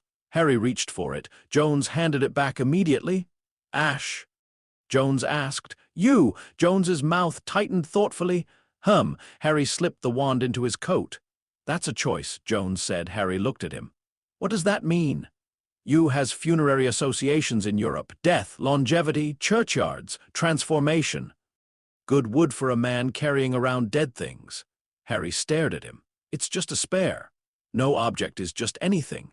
Harry did not have a reply. Jones got into the driver's seat. Harry stood a moment longer beside the car. You, death, longevity, transformation. Voldemort's wand had been you. Harry's spare had been purchased after the war from a quiet wand-maker in a narrow shop that smelled of cedar and smoke. He had chosen it because it responded well and because he had needed backups for dangerous work. He had not thought beyond function, but maybe Jones was right. Maybe objects carried meanings even when people pretended not to notice. Harry climbed into the car. They drove south. For the first hour, the road was loud with traffic, then gradually less so. Cairo thinned behind them.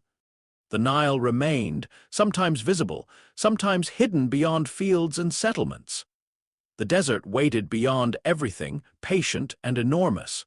Jones drove with his usual battered confidence. Harry sat with Hermione's phrase turning over in his mind. The vessel must remain whole not only in body, but in the world's agreement concerning what body it is. World's agreement. That was a dangerous idea, because agreements could be broken. Harry thought of the ministry, the Wisengamot, pure-blood families, blood status, titles, names. How many magical systems survived only because enough people agreed to keep pretending they were natural? The thought made him uncomfortable, possibly because it was useful. Jones broke the silence. Something bothering you, always. Specific today? Harry looked out at the bright line where cultivated land met desert. If objects are held together by meaning, does that apply to people? Jones did not answer immediately. Harry glanced at him. The older man's face had gone unreadable. That's a bigger question than we have rowed for. I'm serious. So am I. Harry waited. Jones sighed. People aren't artifacts. No, artifacts don't get to argue back. Harry almost smiled. Jones continued, quieter. But people do carry meanings other people put on them. Hero, savior, chosen one, failure, monster, professor, treasure hunter. Thief. Harry looked away. The road hummed under the tires. Jones said, dangerous thing, letting the world define you too neatly makes you easy to use. Harry swallowed. And if you break the definition, then you find out what's left. The words stayed in the car long after Jones stopped speaking. Harry had spent years under names: the boy who lived, the chosen one, undesirable number one, master of death, according to people who wanted myths more than truth. After the war, everyone had tried to hand him new names. Auror, symbol. Hero, witness, survivor. He had rejected most of them by leaving Britain with maps, lies, and a basilisk fang. But rejection was not the same as freedom. Maybe that was why he kept moving. If he stopped, someone would name him again. The sun climbed higher. They stopped once for fuel, once for water, and once because Jones heard a noise in the engine that Harry had mistaken for all the other terrible noises. While Jones argued with the car's innards, Harry stood in the shade of a wall and checked the Luxor reading.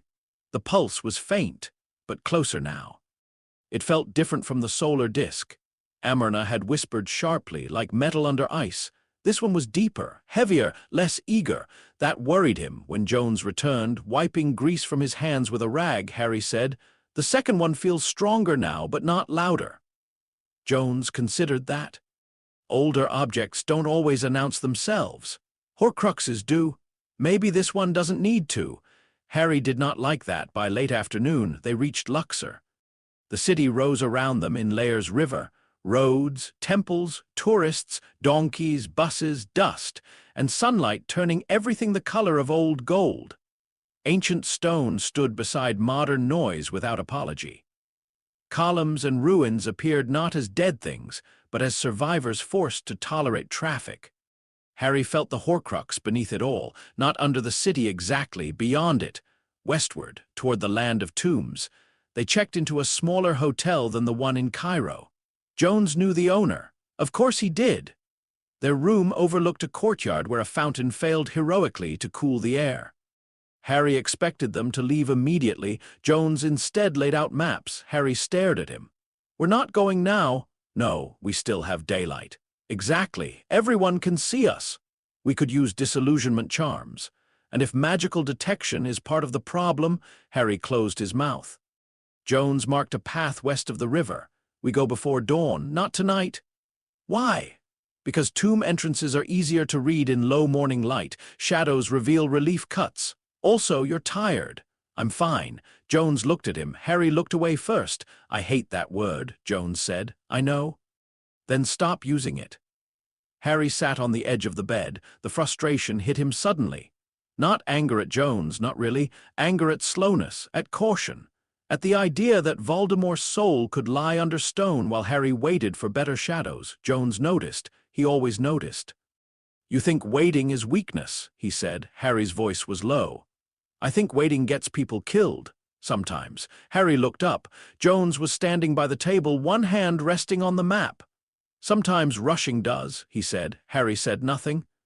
Jones pulled out the broken solar disk photographs and placed them beside the Luxor map. "The first object taught us something. Use it." "I am." "No, you're carrying the lesson like luggage. Use it like a tool." Harry's eyes narrowed. Jones tapped the photographs. "What is the next object?" "We don't know." "What does it think it is?" "We don't know." "What would make it stop being that?" "We don't know." "Then we are not ready." Harry looked at the map. The Horcrux pulsed faintly through his chart. Waiting, always waiting. He hated that it could wait better than he could. Jones's voice softened, but only slightly. "You asked if I could teach you to see objects the way I do." Harry glanced up. "Can you?" "Not in a week." "I didn't ask for a week." "That's good, because you don't have one." Jones sat across from him. "But I can teach you the 3 questions properly." Harry leaned back. "I thought you already did." "No, I gave you the words. That's not the same as knowing how to ask them." Outside, the courtyard fountain clicked and sputtered. Jones lifted the first photograph. "What is it?" "The solar disk." "That's identification. What is it?" Harry frowned. "A bronze amulet with solar symbolism." "Better. What else?" "A vessel." "Too fast. That's what it became." "What was it before Horcrux used it?"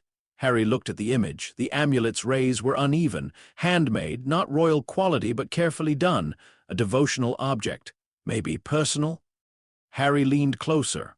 "Worn close to the body, the loop at the top is damaged." "Good, what does it think it is?" Harry hesitated. "Preserved light." Jones shook his head. "Too poetic."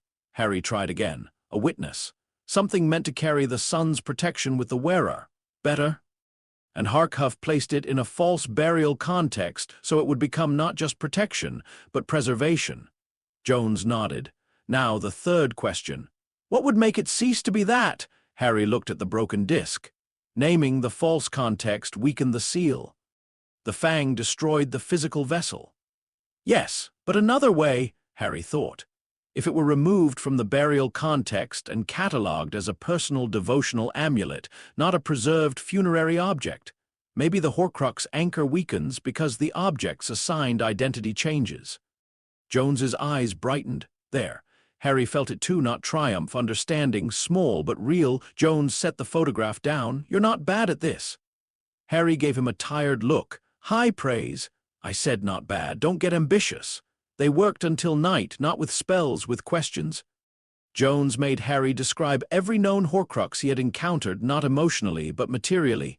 That was harder than Harry expected. The diary. What was it? A diary. No, what was it? A school diary. Personal, written object, memory container. What did it think it was? Proof. A preserved self. Tom Riddle before Voldemort. What would make it stop being that? Harry had gone silent, because he had not destroyed only paper when he stabbed the diary. He had destroyed a version of Tom Riddle that wanted to be remembered as innocent, brilliant, wronged. The ring. A family object, Harry said. Lineage, blood, inheritance. The locket, an heirloom, Slytherin's symbol, belonging, the cup. House identity, legacy, worth. The diadem. Wisdom, recognition, the idea that brilliance can be worn. Jones listened without interrupting. By the time they finished, Harry felt as if he had been through a duel, but a different kind. One where the enemy had been his own habit of seeing only what needed to be broken. Late that night, as Jones packed the maps away, Harry stood by the window looking toward the dark west bank of the Nile. The Horcrux waited there, he could feel it. But now the feeling had edges. It was not merely evil. It was evil inside something. That mattered. Behind him, Jones closed his field journal. "Get some sleep." Harry did not turn. "You first." "I slept last Tuesday." "That's not enough." "I've tested the theory." Harry looked back. Jones was already taking off his hat, which apparently counted as surrender. Harry smiled faintly and turned back to the window. The Nile reflected scattered lights. Beyond it, the desert lay dark and unreadable. Tomorrow they would go under it. Tomorrow they would find the second vessel. And Harry would have to ask the questions properly. What is it? What does it think it is? What would make it stop being that? For most of his life, Harry had survived by acting before fear could catch him. Now, for the first time, he wondered whether the most dangerous thing he could do was pause long enough to understand. Chapter 4. The Sahara Chase. There were men who fought by rules, and men who survived by understanding why the rules existed.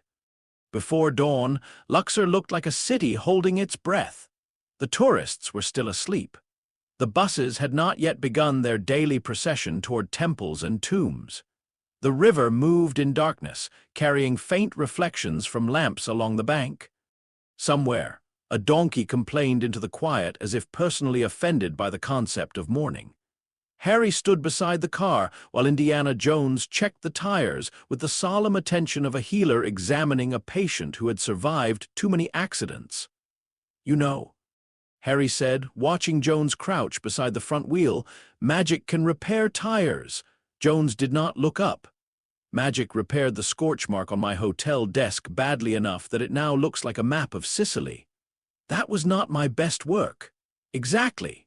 Harry leaned against the car and folded his arms. The western bank of the Nile was a dark shape beyond the water. Somewhere out there, beneath desert stone and old sand, the second Egyptian Horcrux waited. Not the final one, not even the most certain one, but the next. Harry could feel it faintly through the map folded inside his coat. A quiet pressure, lower than the solar disk had been, deeper. Less like a whisper behind a wall and more like something buried so long it had learned patience. That was what troubled him. The Amarna Horcrux had tried to speak almost as soon as they approached it. It had been eager, sharp, hungry. This one felt still. Harry had learned not to trust stillness. Jones stood and wiped his hands on a rag. "Tires are fine." "That surprises me. Me too." He tossed the rag into the back seat, then opened the door. Harry got in beside him. The car started on the fourth try, which Jones seemed to consider a triumph. They drove toward the river while the sky slowly paled behind them. For the first few minutes, there was only engine noise. Then Harry said, "You're sure about the route?" "No." Harry looked at him. Jones kept his eyes on the road. "I'm sure about the wrong routes. That's usually enough." "That sounds like something you say after getting lost." "It's something I say before getting found." Harry sighed. "I don't know how Hermione deals with people like you." "She becomes one." That was uncomfortably true. They crossed to the west bank as light began to stretch over the horizon. The world changed almost immediately. Luxor's living noise faded behind them. Ahead lay open ground, low ridges, scattered tracks, and the immense silence of the desert beyond the cultivated edge. Jones drove more slowly now, his eyes moved constantly, road surface. Shadows, rock lines, old survey markers, wind-shaped sand. Human disturbance. Harry watched him and tried to apply the previous night's lesson. What is it? What does it think it is? What would make it stop being that? A road was not just a road, he realized. It was a decision repeated often enough to become visible. A path made by need. A track made by memory. A place where human movement had argued with landscape, and for a while he frowned. Jones glanced at him. You look like thinking hurts. It usually does before breakfast. You're learning. I'm not sure I like it. No one does at first. Harry looked toward the desert. The Horcrux pulse tugged faintly left. Not this road, he said. Jones slowed. You feel something? Yes, the reading pulls west-southwest. Jones scanned the terrain. There's an old track ahead, not on modern maps. How do you know? Because that line of scrub shouldn't bend that way unless water or wheels once taught it to. Harry stared. You read plants now, I read what killed them. That's cheerful. Archaeology often is. They took the old track. The car bounced, rattled, and complained. Harry braced one hand against the dashboard and the other over the pocket where the basilisk fang was sealed. The sun edged higher.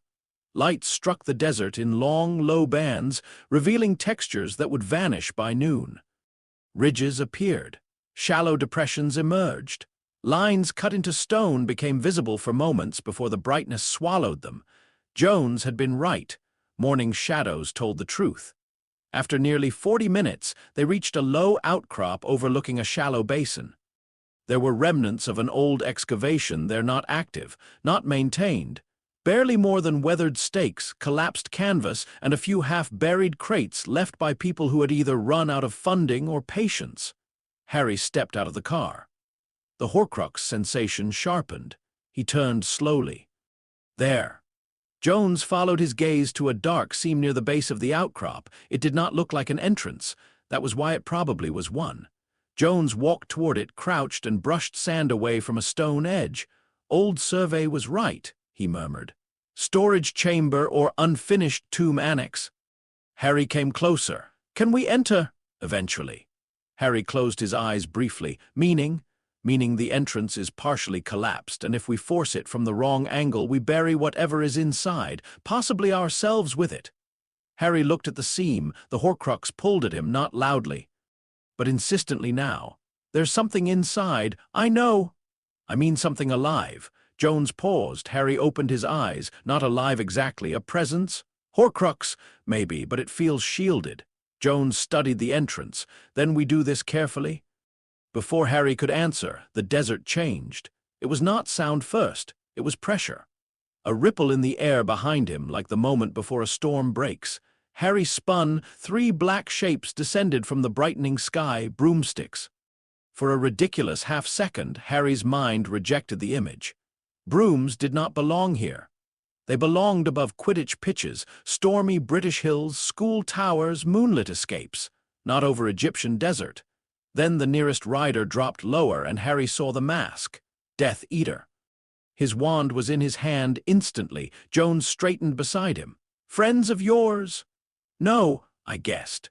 The 3 riders spread out in a shallow arc, hovering 12 feet above the desert floor. Their robes snapped in the dry wind. The rising sun caught silver mask edges, turning their faces into blank, burning shapes. Harry recognized 2 of them, Mulciber. Older now, heavier, but unmistakable. A man whose idea of magic had always leaned toward cruelty, Yaxley. Controlled, methodical. More dangerous because he did not enjoy chaos unless he had organized it first. The third was younger, masked fully, wand already raised. Harry's mouth went dry. He had expected Voldemort's followers eventually. He had not expected them before the second tomb. Yaxley lowered his broom slightly. Potter. Harry's wand stayed level. Yaxley. Jones looked from Harry to the riders. You do know each other, unfortunately. Yaxley's masked face tilted, and you brought a muggle. Jones lifted one eyebrow. People keep saying that like it's a diagnosis. Mulciber laughed. The sound scraped. Step aside, old man. Jones glanced at Harry. Should I be insulted by old man or the order? Later, Harry said. The Death Eaters spread farther apart. Harry tracked their positions automatically. 3 opponents, open ground, no cover except the car, crates, and outcrop. Broom advantage. Elevated casting angles, unknown curses. Jones exposed. Bad, very bad. Harry had fought worse odds before, usually with friends beside him who could cast. Jones, he said quietly, get behind the car. No, Harry did not look away from Yaxley. That wasn't a suggestion. Good. I wasn't treating it as one. Not now, especially now. Yaxley raised his wand. We felt the destruction at Amarna. Sloppy work, Potter. Very sentimental, very British. Harry's grip tightened. You've been tracking the magical residue, among other things. Then you already know one is gone. Yaxley's silence told Harry enough. They knew a Horcrux had been destroyed. They might not know how many remained. Good, keep them uncertain. Harry shifted his stance. You're too late. No, Yaxley said, you are too early. The younger Death Eater cast first. A red curse slashed downward. Harry blocked with Protego. This time the shield held bright and hard, deflecting the spell into the sand where it burst into sparks. British curse, British answer. Harry moved. Stupefy. The stunning spell shot toward Mulciber, who flicked it aside with lazy skill. Yaxley cast a binding curse. Harry ducked, rolled behind the car, and returned an impediment jinx that forced the younger Death Eater to veer upward. Jones had not moved behind the car. He was looking at the Death Eaters, not like a man watching magic, like a man watching riders. Harry snapped. Jones! Are they right-handed? Harry almost missed his next shield. What? Dominant hand, Jones said. Are they right-handed? A curse shattered a crate 3 feet away. Wood exploded outward. Harry threw up another shield and fired 2 stunners in quick succession. Both were blocked. Why does that matter? Wand grip determines recovery angle. Recovery angle determines blind spot after a forward cast. Are they right-handed? Harry risked a glance. Yaxley's wand in right hand. Mulciber right. Younger Death Eater right. Yes. Good, Jones said. I need 30 seconds. 30. Another curse struck the car roof, leaving a smoking line across the metal. Harry swore and moved left. Fine. 30 seconds. He stepped into the open and cast fast. Not to win, to delay. Stupefy, Expelliarmus, Impedimenta. The spells crossed the air in sharp succession. Yaxley blocked the first. Mulciber dodged the second. The younger Death Eater swerved away from the third. Harry kept moving. The key was not power, it was rhythm. Keep their wands busy. Force shields. Force repositioning. Make them respond instead of coordinate. He could feel Yaxley trying to take control of the fight. Yaxley was not like Bellatrix, not wild, not theatrical. He watched timing. He waited for patterns. Harry changed patterns. A low stunner. A high disarming charm. A shield feint. A cutting charm aimed not at flesh but broom bristles. Mulciber cursed and jerked upward. Behind him, Jones moved. Harry did not have time to watch fully, but he caught flashes. Jones crouching near a shallow depression in the sand. Survey stakes. Wire, the old excavation markers. Harry fired another stunner. Yaxley blocked it and swept his wand in a tight arc. Confringo, Harry threw himself sideways. The blast hit the ground behind him and threw sand into the air. Heat rolled over his back. He hit hard, shoulder first, and came up coughing. The younger Death Eater dove lower, too low. Jones whistled. A sharp, piercing sound. Harry did not think. He rolled left. Yaxley's broom swept forward through the drifting sand. The wire caught it, not his body. The broom. The thin line, strung across the buried irrigation channel between 2 half-hidden survey stakes, snapped tight against the broom's forward binding. The broom twisted violently. Yaxley lurched. His spell went wild, shooting harmlessly into the sky. The broom dropped. Yaxley hit the sand hard, rolled, and lost his wand grip for half a second. Half a second was enough. Jones's whip cracked. Harry had seen whips in films. He had thought of them as dramatic, almost silly. This was not silly. The whip crossed the space like a line drawn by lightning. It wrapped around Yaxley's wrist, snapped back, and tore the wand from his hand before he could close his fingers. The wand flew. Jones caught it. Harry stared despite himself. Yaxley looked even more shocked, then furious. "One down," Jones said. "Not down enough?" Harry replied and hit Yaxley with a stunning spell. Yaxley collapsed. For exactly one breath, the fight tilted. Then Mulciber roared. The remaining two Death Eaters shot higher, out of whip range, climbing to 40 feet. Their robes snapped against the brightening sky. Mulciber sent a curse downward that turned the sand where Harry had stood a second earlier into black glass. Harry scrambled behind the car. Jones ducked beside him, breathing harder now, but still focused. Harry glared at him. "You could have been killed." Later. "They are higher now." "I noticed." "Whip won't reach." "I noticed that too." Mulciber and the lieutenant circled above, adjusting. Harry could feel it. They had underestimated Jones once. They would not do it again.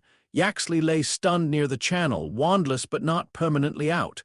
The stunner would hold for minutes, not hours. Maybe less if Mulciber revived him. Harry had to end this fast, but open terrain favored them. "They'll keep elevation," Harry said. "Attack from above, force us away from cover." Jones looked past the car, his eyes fixed on something near the old excavation area, a survey truck, dusty, open bed. Parked beside a collapsed tent. "You can cast from a moving vehicle," Harry stared. "What? Can you cast from a moving vehicle?" "Yes, but—" "Good." Jones was already moving. Harry grabbed his sleeve. "That truck is not ours. Neither are the broomsticks. That's not the same legal category." Jones gave him a look.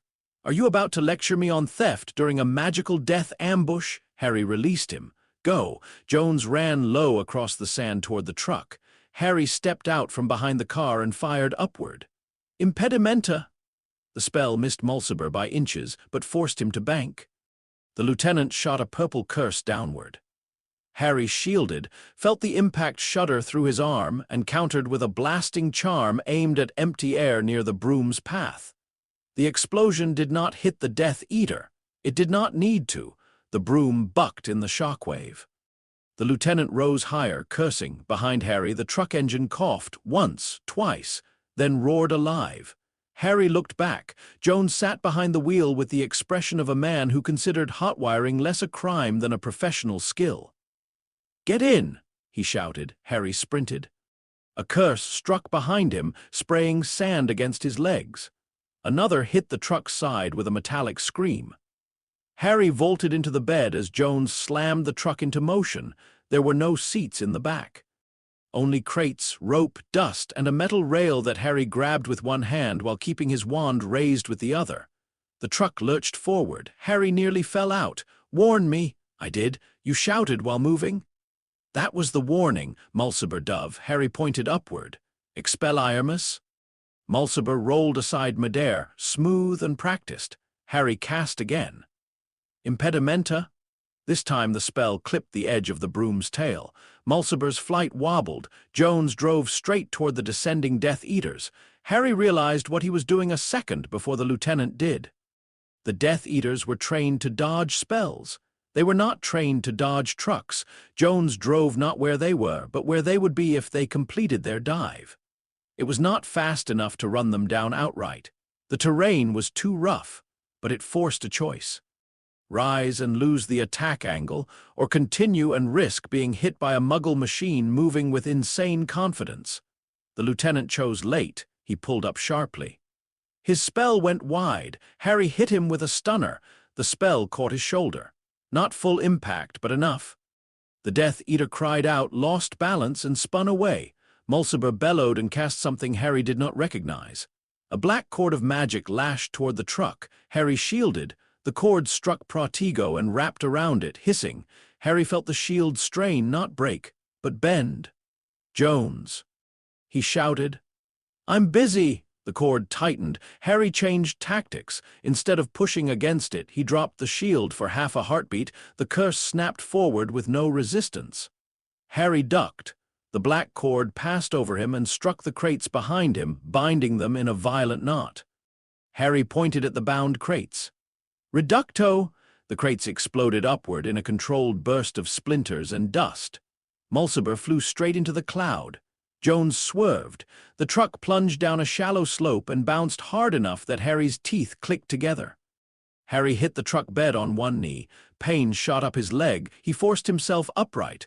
The lieutenant was still airborne but unsteady. Mulciber emerged from the dust enraged, robes torn, mask cracked. Yaxley was stirring near the channel, not good. "Yaxley's waking!" Harry shouted. Jones glanced into the side mirror. "Can you leave something for him?" Harry understood. He pulled out a small charm stone from his coat, one of several he had prepared for false trails. Normally, it broadcast a faint trace of his magical signature to mislead trackers for a few minutes.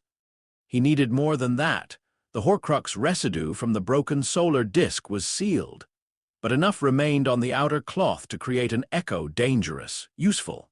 Harry pressed the charm stone against the sealed packet, whispered a modification, and felt the stone go cold. It began to pulse faintly. A false Horcrux trace. Harry threw it toward a rocky path veering north. "Done!" Jones turned the truck hard in the opposite direction. The vehicle skidded, recovered, and shot toward the open desert. Behind them, Yaxley finally staggered upright. Even at a distance, Harry saw him turn toward the false trace. For a moment, the deception held.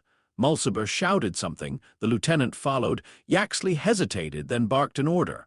All three Death Eaters shifted north. Jones drove southwest. Harry allowed himself one breath. Then the truck hit a rock, and he nearly swallowed his tongue. "Road," he shouted. "What road?" "That's my complaint." Jones drove like the desert had personally challenged him. The sun climbed higher. The clean dawn light became hard and white. The truck tore across old tracks, dry washes, stone patches, and sand flats. Harry clung to the rail with one hand and checked behind them with the other. For several minutes, nothing followed. Then a black shape appeared on the horizon. Yaxley. Harry's stomach dropped. Yaxley figured it out. Jones did not look back. How many? One now, maybe the others behind. Good. How is that good? One smart enemy is better than three angry ones. That is not a universal rule. It'll do. Yaxley gained quickly. His broom moved faster than the truck, much faster. He flew low now, learning from the earlier trap, staying just high enough to avoid terrain, far enough back to avoid easy spells. Harry aimed. The truck bounced. His spell went wide. "Hold steady," Jones laughed once. "This is steady." A curse shot past Harry's ear and struck the sand ahead. The ground erupted. Jones swerved around the blast. Harry dropped flat as another spell scorched over the truck bed. Yaxley was closer now, too close. Harry could duel from the truck, but the motion ruined precision. Yaxley knew that. He was staying at the edge of Harry's effective range, forcing him to waste spells. Harry looked around. Sand, stone, scrub, no cover. Then he noticed the ground ahead dipped into a dry channel, not deep, but enough. "Jones, channel ahead." "I see it." "Can the truck take it?" "No." Harry waited for the follow-up. None came. Jones accelerated. Harry's eyes widened. "Jones, hold on." The truck hit the edge of the channel and dropped. For half a second, the world became weightless. Harry rose off the truck bed, one hand still locked around the rail. The vehicle slammed down into the channel with a crash that sounded like several important parts reconsidering their future. Yaxley followed, exactly as Jones had expected. The broom dipped into the channel after them. Jones drove straight toward the far wall of the wash, then cut sharply right. Harry saw the move. Yaxley did not. The Death Eater adjusted too late. His broom clipped the channel wall, scraping hard against stone. Sparks burst from the bristles. He spun sideways, fighting for control. Harry fired. Stupefy? Yaxley twisted away, but the spell struck his shoulder. This time it landed fully. Yaxley fell from the broom and hit the sand rolling. His broom shot onward without him and crashed into the far bank. Jones drove out of the channel and kept going. Harry looked back. Yaxley was down, not dead, but down. Harry exhaled. "That's twice. Persistent man." Jones said, "He'll be furious. Then we should avoid being where he expects." "Where are we going?" "Cargo Oasis." Harry stared at the back of his head. That's not near Luxor. No, the Horcrux is near Luxor. Yes. Then why are we going away from it? Because 3 armed men on broomsticks know we want it. Harry opened his mouth, closed it. Jones was right. Again. That was becoming deeply irritating. The chase did not end so much as stretch. By late morning, they had abandoned the stolen survey truck near a rock formation Jones insisted was good cover, and Harry described as 3 stones with ambition. From there, they moved in Jones's original car, which had somehow survived being left behind and retrieved after an alarmingly fast detour Harry still did not fully understand. Harry suspected at least 2 minor crimes had occurred. Possibly 3. They drove west toward Karga, using old tracks and dry routes Jones seemed to remember from a life Harry could barely imagine. The Death Eaters did not reappear, but Harry knew better than to believe they were safe. Yaxley would not give up. Mulciber would want revenge. The 3rd lieutenant, if conscious, would report everything. Voldemort's remaining followers now knew Harry was in Egypt. They knew he had destroyed at least 1 Horcrux. And worse, they knew he was not alone. At noon, they stopped beneath the thin shade of a rock overhang. Jones checked the engine. Harry checked the map. The Luxor pulse remained behind them, faint, waiting. Harry's false trail charm had burned out. He felt the moment it died, a small snap at the edge of his awareness. "They'll know soon," he said. Jones tightened something under the hood. "Maybe, no maybe." Yaxley is methodical. So are we. Harry looked up. "Are we?" Jones glanced at him over the hood. "We're alive, aren't we?" "That is a low standard." "It's the first standard." Harry folded the map sharply. "We should go back tonight." "No, you don't even know what I'm going to suggest." "Yes, I do. We use the dark, approach the site under concealment, destroy the Horcrux before they regroup, and walk into the tomb tired, hunted, and angry." Harry's voice hardened. "Better than giving them time." Jones closed the hood. "No, better for them." Harry stepped closer. "You don't understand Death Eaters. I understand men who think fear makes them powerful. That's not enough. It's more than you think." Harry's temper finally broke. "You could have been killed today." Jones's face changed, but he did not speak. Harry continued. "That wire trick, the whip, the truck, that isn't how you handle a Death Eater encounter. There's a protocol." "A protocol?" "Yes. And your protocol had 3 people in the air above us throwing curses. I was protecting you. Your protection was losing." Harry flinched as if struck.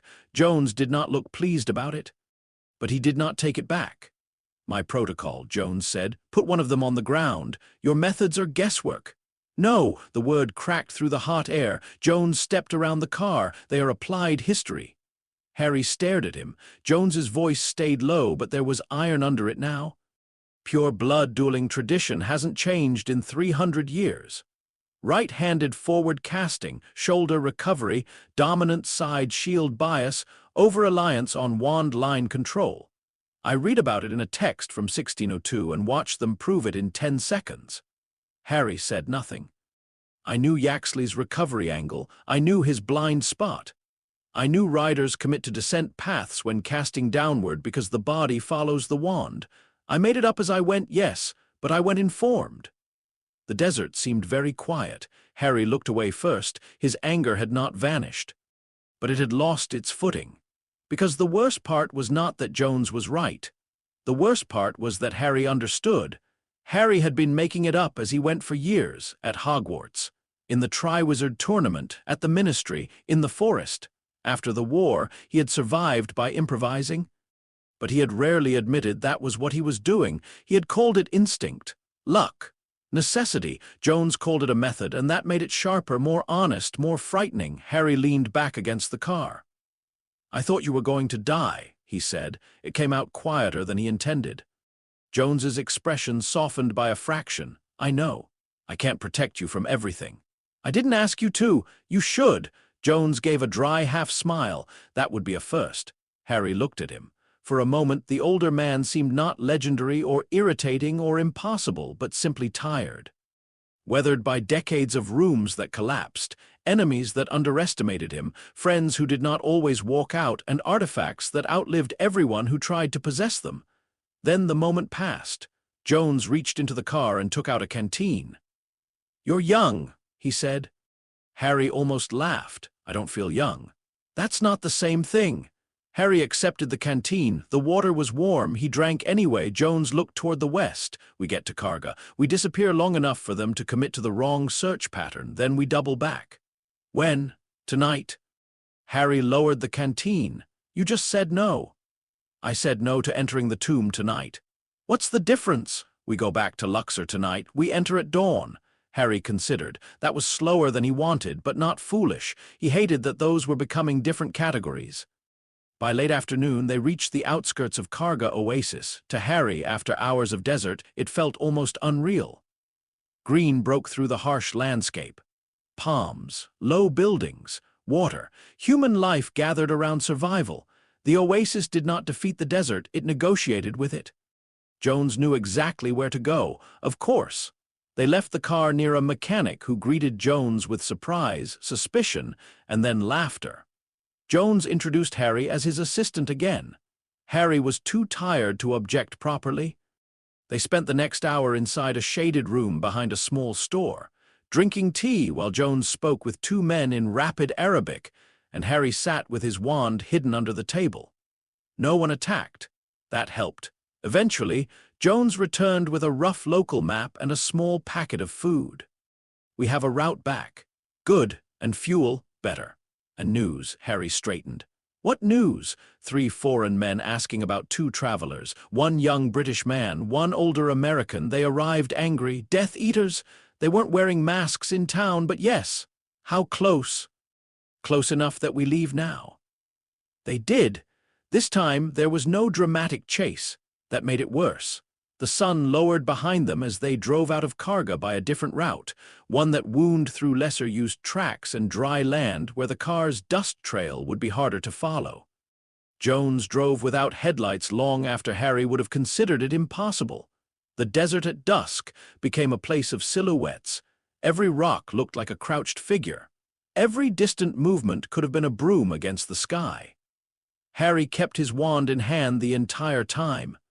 No attack came. At some point, stars appeared, so many that the sky looked less like darkness and more like a vast map written in cold fire.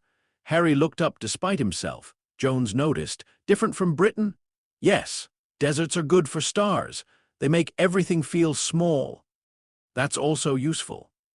Harry leaned back carefully. His shoulder hurt from the fall in the truck bed. His knee throbbed. His throat was dry. His nerves felt stretched thin enough to sing. But beneath all that, something else had settled, not peace, never that. A clearer understanding of the man beside him. Indiana Jones was not reckless because he did not understand danger. He was reckless because he understood it differently. He did not divide the world into magical and non-magical, safe and unsafe, possible and impossible. He divided it into patterns. Those he could read, those he could not. Those that could be broken if understood quickly enough. Harry looked at his own wand. He had always thought survival was about power arriving at the right moment, a spell fast enough, a shield strong enough, a curse dodged by inches. But today, survival had been wire across an irrigation channel, a truck aimed at a descent path. A false trail charm thrown not where enemies were, but where they expected meaning to be. Magic had helped, but it had not led. That thought unsettled him. It also relieved him. Near midnight, they stopped on a ridge far from the main road.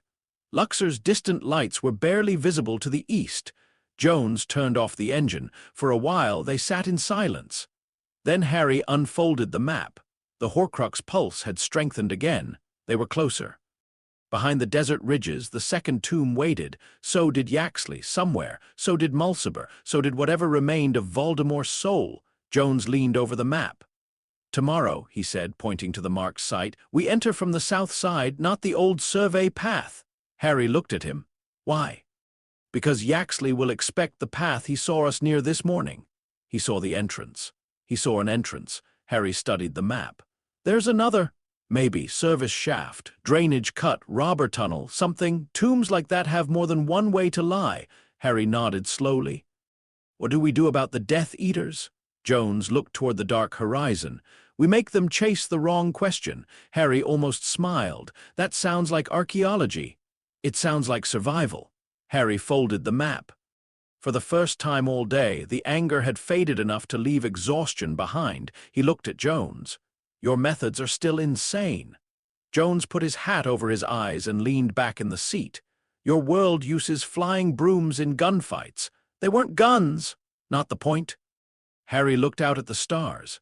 The desert was quiet now, too quiet. But this time he did not mistake quiet for emptiness. It was full of tracks, histories, patterns, old mistakes, old roads, old water lines, old lies. It was full of things waiting to be read. Somewhere in that dark, Yaxley was likely doing his own reading, following magical residue, reconstructing Harry's choices. Narrowing the search, the next move had to be better, not stronger, better. Harry closed his eyes for a moment. In his mind, he saw the Death Eaters above them, wands flashing, robes snapping in the sun. Then he saw the wire, not magic, just a thin line placed where a man thought flight made him untouchable. Harry opened his eyes. Jones! HM? You said pure blood dueling tradition hasn't changed in 300 years. Yes. Do you remember the text? Jones lifted the brim of his hat slightly. You want to read it, if we survive tomorrow. Jones studied him for a second, then he smiled, a small, tired, approving smile. When we survive tomorrow, he said, I'll give you the title. Harry looked back toward the buried Horcrux. Tomorrow they would go under stone again. Tomorrow magic and archaeology would be tested in a place older, deeper, and more dangerous than Amarna. And now Voldemort's followers were no longer behind the story, they were inside it. Hunting, watching, learning. Harry tightened his grip on his wand, then forced his hand to relax. The lesson of the desert was not to stop fearing danger. It was to stop letting danger choose the question. Chapter 5, the fifth Horcrux. Some objects could be misunderstood into weakness. Others were dangerous because they knew exactly what they were. They entered the Luxor site from the wrong side. That was how Jones described it. Harry thought it was more accurate to say they entered from the side no sane person would choose. The dawn was still thin when they left the ridge and drove toward the western bank. The air had not yet become brutal, but the desert was already preparing itself. The sand held the last cold of night on its surface, while beneath it, the day waited like a furnace with its door closed. Jones parked far from the place where Yaxley had seen them the previous morning. No main road, no old survey path, no visible entrance. Just stone, sand, and an uneven slope littered with broken rock. Harry stood beside the car looking at the slope. There's nothing here. Jones took a coil of rope from the back seat. That's the point. You say that a lot when there's nothing useful in front of us. And yet, Harry looked down at his map. The faint Horcrux pulse pulled toward the outcrop north of them, where the half-collapsed entrance lay. That was where they had nearly entered yesterday before the Death Eaters arrived, but the pull was not a straight line. Harry had learned enough now to notice. The signal bent not much, just slightly like a thread caught around a nail. He turned slowly toward the slope. There's a second way. Jones nodded without looking up. Probably you knew, I suspected. Because tombs lie, because people do, tombs just keep the habit. Harry folded the map and tucked it into his coat. His body still hurt from the chase. His knee throbbed when he stepped too quickly. His shoulder was stiff. There was a shallow burn across his sleeve where one of Yaxley's curses had passed too close. He had healed what he could with basic charms, but healing magic was not his strongest field, and exhaustion made all spells less clean. Jones did not look much better. He moved with the careful economy of a man whose body had filed several complaints and expected management to ignore them. There was a bruise along his jaw, half hidden by stubble. His right hand flexed slightly when he thought Harry was not looking, as if the whip work had pulled something old and angry in his wrist. Neither of them mentioned it. Mentioning pain gave it status. Jones led the way up the slope. Not directly, never directly. He moved sideways, reading stone shadows, loose rock, and wind patterns. Twice he stopped and changed direction without explanation. The third time, Harry caught what he was seeing, a line of disturbed stones that looked natural until one noticed they formed a shallow channel, a drainage cut, or something made to resemble one. They reached a narrow crack partly hidden by fallen stone and a dead scrub bush. Harry crouched. Cold brushed against his teeth. There.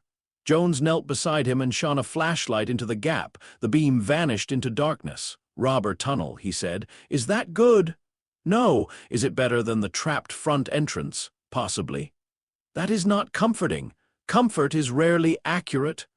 Jones tied the rope around a stone projection, tested it with 2 sharp pulls, then looked at Harry.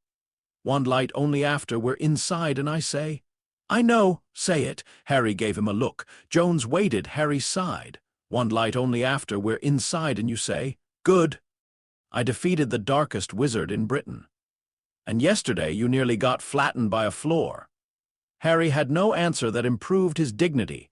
Jones went first. He squeezed through the crack with difficulty, boots scraping stone, satchel pulled tight against his chest. A moment later his voice echoed back. "Drop is 6 feet. Loose sand. Come slow." Harry followed. The tunnel smelled worse than the Amarna tomb, older somehow, drier. Not stale exactly, but sealed in a way that made breathing feel like borrowing air from the dead. Sand slid under Harry's hands. Stone scraped his shoulder. For one unpleasant moment, the crack narrowed around his chest, and his mind filled with the sudden certainty that the entire hill would close on him like a fist. He forced himself forward. Then the ground vanished. Harry dropped, landed badly in loose sand, and bit back a curse as pain shot through his knee. Jones steadied him. "You all right?" "Fine." Jones's face was hidden in shadow, but Harry could feel the look. Harry corrected himself through gritted teeth. "My knee hurts, but I can walk." "Better?" "I hate that you're training me." "I hate that it's necessary." Harry almost smiled despite the pain. The tunnel sloped downward. It was not part of the original tomb, Jones explained quietly. Robbers had cut it later, probably centuries after sealing, using a natural weakness in the rock. They had not reached the main burial chamber, or if they had not understood what else was hidden nearby. "Why leave a tunnel open?" Harry asked. Maybe they died. Maybe they were interrupted. Maybe they found something they didn't like. Again, not comforting. "I'm not in that business." They moved deeper. The space widened slowly until they could walk half upright. Jones allowed Harry to use lumos, but only at a low glow reflected off the floor rather than directed into the walls. The light revealed tool marks, not clean excavation cuts, desperate marks, practical marks. Men cutting through stone because greed or hunger or orders had made the risk acceptable. Harry knew that feeling, not greed, but the part where risk became less frightening than failure. The tunnel ended at a broken stone panel. Beyond it lay a chamber. Jones raised a hand. Harry stopped. For nearly a minute, Jones simply looked. The chamber was rectangular, low-ceilinged, and older than the Amarna rooms. Harry felt it even before Jones said so. The stonework was more severe. The wall paintings were faded almost beyond meaning, but the shapes that remained were orderly, repetitive, and heavy with function. Rows of small figures, men carrying baskets, women grinding grain, boats, fields, tools, servants. Harry's wand light trembled over them. "This is not Ptolemaic," Jones said softly. "New kingdom. Earlier style, influence, later intrusion, complicated reuse. Horcrux chose well. The Horcrux pulse strengthened. It came from beyond the far wall." "There," Harry whispered. Jones nodded. "Of course." "What do you mean, of course?" Jones pointed to the painted servants. "This chamber is about labor after death. Service continued beyond life. Whoever built this space believed identity and function survived into the next world if properly represented." Harry looked at the rows of figures. They're workers. Not only workers. Replacements, extensions. The dead needed labor performed. Objects could hold that obligation. The pulse behind the wall deepened. Harry suddenly understood enough to be uneasy. This Horcrux is inside something meant to hold a soul's work. Jones's expression was grim, likely. "That's bad." "Yes." Harry waited. Jones did not soften it. They crossed the chamber carefully. There were traps, but not like Amarna's dramatic compression field. These were quieter, more patient. A floor section designed to crumble under weight. A wall niche containing dust-coated darts that Jones identified before Harry even saw the trigger cord. An inscription that warned against speaking the name of the false master. Harry almost asked what would happen if they did, then decided he did not want to know. At the far wall, Jones found the seam, not a door, a concealed panel. Harry would have missed it entirely. Jones pressed his fingers near the lower edge and frowned. This was open before. Robbers? No, later, more careful. Horcrux, probably. Harry felt the Horcrux stirring now. Not speaking, listening. The difference made his skin crawl. Jones studied the faded inscription around the panel. It's a threshold text, he murmured. Not guarding treasure, guarding duty. Harry swallowed. What kind of duty? The duty to answer when called. The words struck the chamber oddly. Harry felt something move behind his eyes. For a second, he was not in Egypt.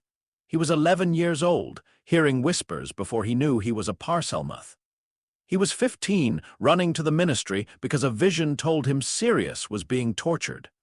He was 17, walking into the forest because he had been told that dying was his part to play, the duty to answer when called. His hand clenched around his wand. Jones glanced at him. You felt that?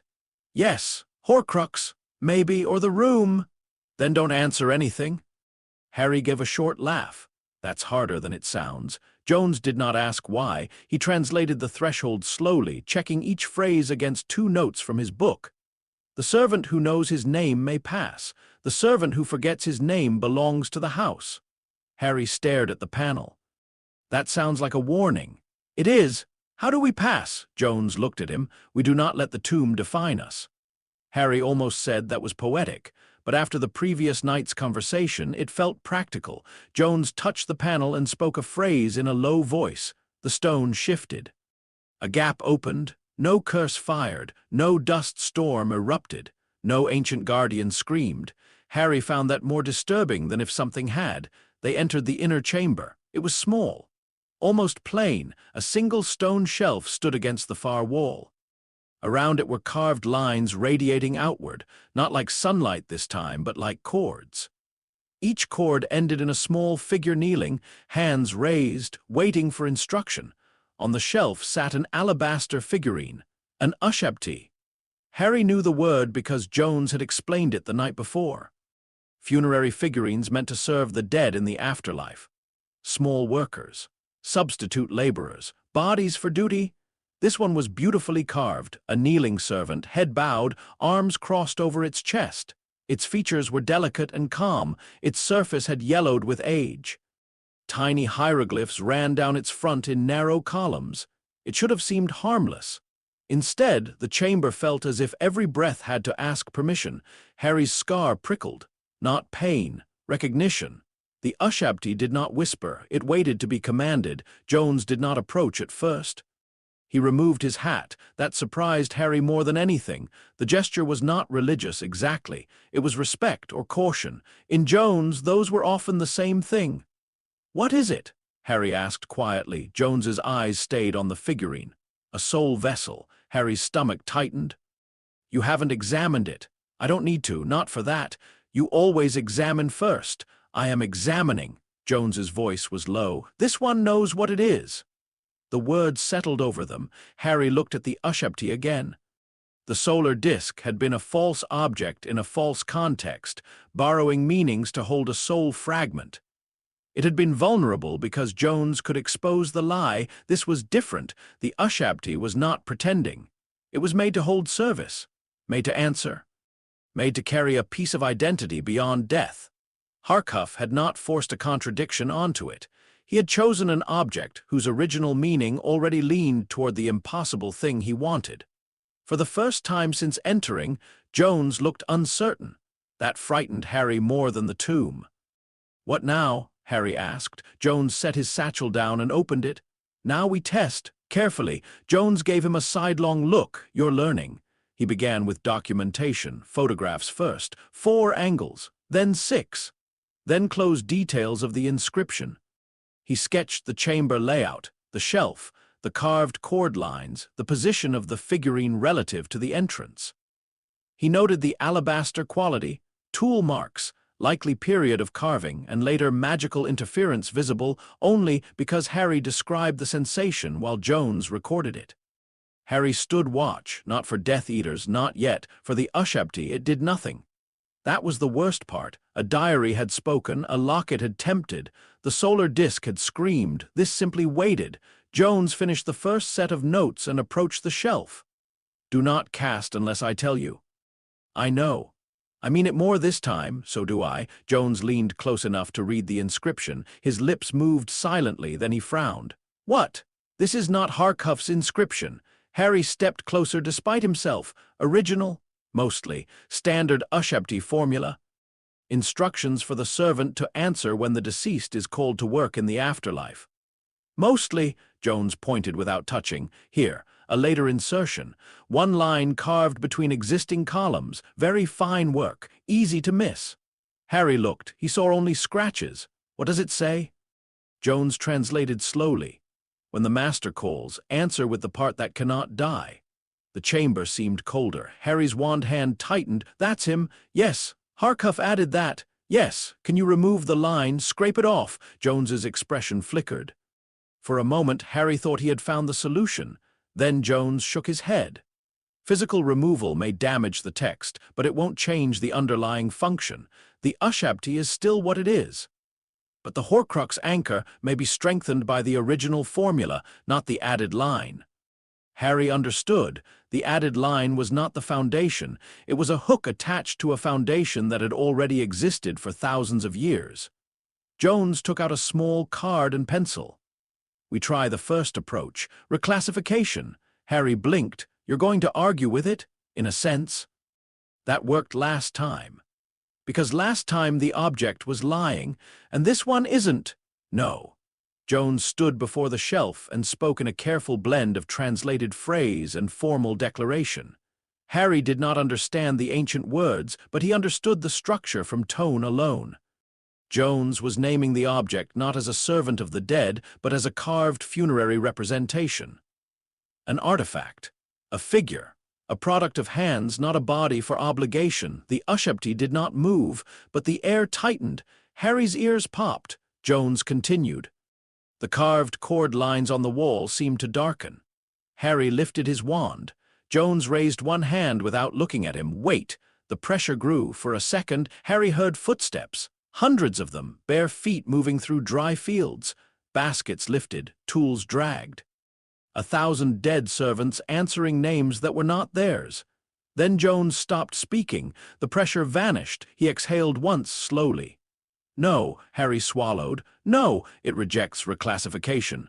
Objects can reject things when something has enough magic, history, and murder inside it, apparently." Jones wrote in his notebook, hand steady but face pale. Harry noticed. "You felt that?" "Yes." "What did you hear?" Jones hesitated. "Work." Harry understood enough not to ask more. The second approach was removal of context. Jones explained it while setting up his tools. If the object's identity is reinforced by its chamber, maybe separating it from the chamber weakens the anchor. "Can we move it safely?" "I don't know. That's becoming a theme." "Yes." Harry studied the shelf. The magic around the Ushabti was dense but not explosive. No obvious trigger hex, no curse web like the canopic jar. It was more integrated than that, woven through the figurine and the room together. "It's connected to the wall carvings," Harry said. "How strongly?" "Like roots." Jones nodded. "Then we cut context symbolically before physically." "How?" "Documentation." Harry waited. Jones looked at him. "You thought I meant with a knife." "I'm learning not to guess." That earned a brief smile. Jones spent the next 20 minutes recording the chamber so thoroughly that even Hermione would have struggled to complain. Every carving, every cord line, every measurement. He assigned numbers to the wall figures, the shelf, the Ushabti, the entrance, the later insertion line. He transformed the chamber from sacred space into data. Harry watched with growing understanding. The act was not mere scholarship. It was an attack, not violent but precise. The chamber wanted the Ushabti to exist as a servant in a ritual house of the dead. Jones was forcing another identity onto it. Object within documented archaeological context, mapped, measured, indexed, witnessed. When he finished, he carefully slid a thin cloth beneath the Ushapti. The chamber went silent. Too silent. Harry raised his wand. Jones lifted the figurine. The wall carvings seemed to inhale. Then every cord line flashed black. Harry moved. Pratigo. The shield burst up just as the chamber struck, not with force, with command. The spell hit Harry's shield and passed through it like smoke. His knees nearly buckled. A voice filled his head. Not Voldemort's. Older, impersonal. Answer. Harry clenched his teeth. The voice did not shout. It did not need to. Answer when called. His body wanted to move, not flee, not fight. Kneel. The horror of it was quiet. His muscles did not feel possessed. They felt convinced. As if every part of him had been waiting for instruction, and the instruction had finally arrived. Harry forced his wand upward. No, the voice pressed harder. The servant who forgets his name belongs to the house. Harry's mind filled with names: boy, Potter, chosen one, undesirable, weapon. Horcrux, sacrifice. His hand shook. Jones staggered beside the shelf, still holding the Ushapti wrapped in cloth. His face had gone gray. Harry, he said, strained. The sound of his name cut through, not the name the tomb gave him. The name someone living chose to use. Harry gasped. Harry James Potter, he said aloud. The chamber shuddered. Harry said it again, stronger. Harry James Potter. The pressure cracked. Jones lowered the Ushapti back onto the shelf. The command vanished. Harry stumbled and caught himself against the wall. For several seconds, neither man spoke. Jones's breathing was uneven. Harry's heart hammered like it was trying to escape his ribs. That, Jones said eventually, voice rough, was not successful. Harry gave a broken laugh. No. Jones sat down heavily on a low stone block near the entrance. Harry looked at him sharply. You're hurt. No, don't use my word. Jones looked annoyed, which reassured Harry slightly. Not hurt. Shaken. Harry slid down the wall and sat opposite him. The Ushapti waited on the shelf, unmoved, unbroken, unconvinced. Jones rubbed a hand over his face. The chamber defines everyone inside it as potential servants. Removing the object activates the identity field. Identity field? I'm naming it because I dislike it. Harry managed a weak smile. Fair. Jones looked toward the figurine. Reclassification failed. Context removal failed. The object's original function is too coherent.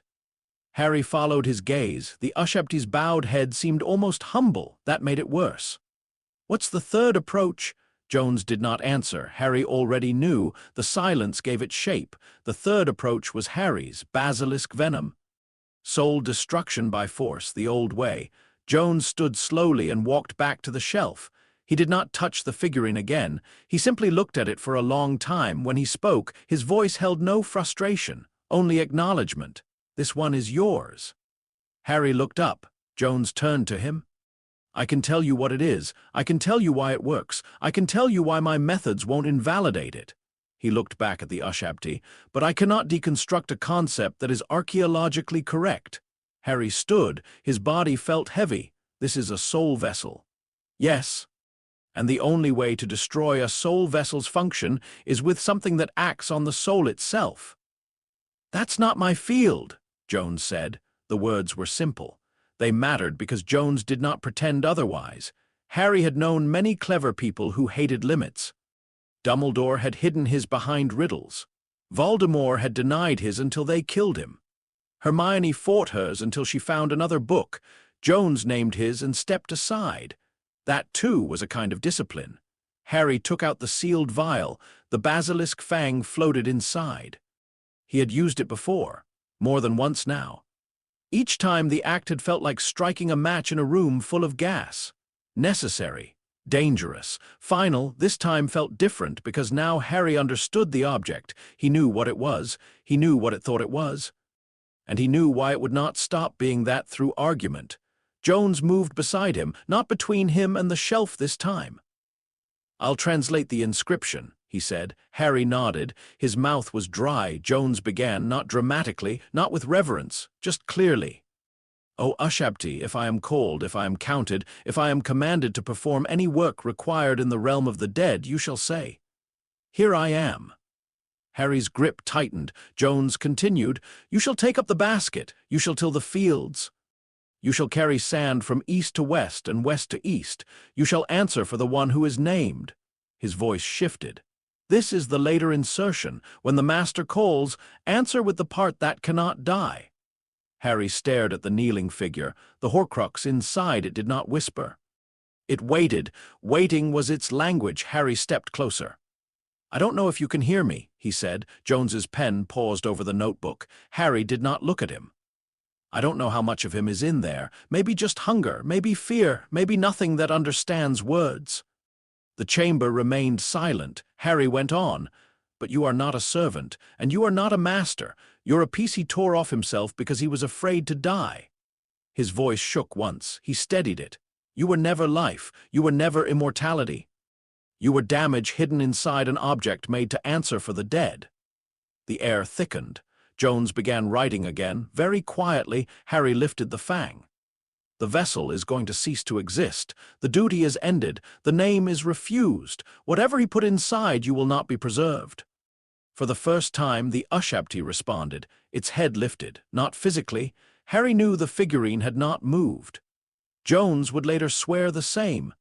But in the mind, in that dangerous space where magic and fear shared a border, the bowed face tilted upward. Red eyes opened inside alabaster. Harry struck. The fang pierced the Ushabti's chest. For half a second, nothing happened. Then the world folded inward. The backlash hit like a giant hand, slamming him through the air. Harry crashed into the opposite wall. Pain exploded through his ribs. His wand flew from his hand. The chamber vanished behind white light, then black. He heard Jones shout his name, or maybe he imagined it. The Horcrux screamed. This was not the low acoustic death of the solar disk. This was labor-breaking, commands tearing loose, names snapping. Harry saw fields under a dead sun, endless rows, figures kneeling in sand. Voldemort standing among them, pale and furious, demanding service from things that had no voices left. Then the vision shifted. Harry was in the forest again, walking, always walking. Dumbledore's voice somewhere behind him, telling him what must be done. Voldemort's voice ahead, promising the end. His own feet moving because the world had named him sacrifice and he had accepted before he knew how to refuse. "Answer," the tomb said. Harry tried to breathe. Pain stabbed through his side. "Answer when cold." "No," Harry whispered. Blood filled his mouth. He did not know if he had bitten his tongue or if something worse had happened. The Ushabti cracked on the shelf. Black light poured from the fracture. Jones moved through it, not with a wand, not with magic, with stubborn human hands. He grabbed Harry under the arms and dragged him away from the wall as another pulse of force shattered stone dust from the ceiling. Harry cried out. His left eye went dark, not closed, dark. Panic flared. "I can't see left or right," Jones snapped. "Left. Stay with me." The Ushabti screamed again. Jones looked toward it, then toward Harry's fallen wand. The wand lay 10 feet away, too far. The fang was still lodged in the figurine, not deep enough. Harry understood with cold clarity. "It's not dead." Jones's face tightened. "Can you move?" Harry tried. Pain tore through his ribs so sharply the chamber blurred. "No." Jones looked at the Ushabti, then at the fang. Harry knew that look. "No," Harry gasped. Jones ignored him. He crossed the chamber in 3 hard steps, staying low as the air buckled around him. The command pressure returned, slamming into both of them. Jones staggered. The tomb spoke. "Servant." Jones snarled something Harry did not understand, not ancient Egyptian, not English, maybe just refusal. He reached the shelf. The Ushabti's cracked face seemed to turn toward him. Jones wrapped his hand in cloth, gripped the fang's protected base, and shoved it deeper. The scream cut off. The figurine split from chest to base. Black vapor erupted, then collapsed inward as if swallowed by its own absence. The chamber went silent, not waiting silent, empty silent. Harry lay on the floor, shaking. Jones stayed by the shelf for 1 second longer, breathing hard, then he turned and came back. "Harry." Harry tried to answer and coughed instead. Jones knelt beside him. "Don't move." "That bad? Bad enough that jokes are premature." "That wasn't a joke." "I know." Jones opened his satchel with quick, efficient movements. Bandages, a small bottle, a folding knife, cloth, medical tape. He worked like he had done this in caves, jungles, deserts, battlefields, and university offices where no one believed professors could bleed. Harry stared up at the ceiling. His left eye remained dark. Jones, quiet, my eye. Temporary, maybe, shock or magical backlash. Maybe? You want me to lie? Harry almost laughed, but his ribs punished him for trying. Jones pressed a hand along Harry's side. Harry hissed. Broken ribs, Jones said. How many? I'm not counting for fun. Harry closed his right eye. 3, could be. You're bad at comfort. You keep expecting it from me. Jones wrapped Harry's ribs as carefully as the situation allowed. Every pull of the bandage hurt. Harry focused on breathing through his nose and not making sounds that would echo too much in the dead chamber. After a while, the worst of the shaking passed. Jones sat back on his heels. You're going to live? High praise. Don't get ambitious. Harry opened his right eye.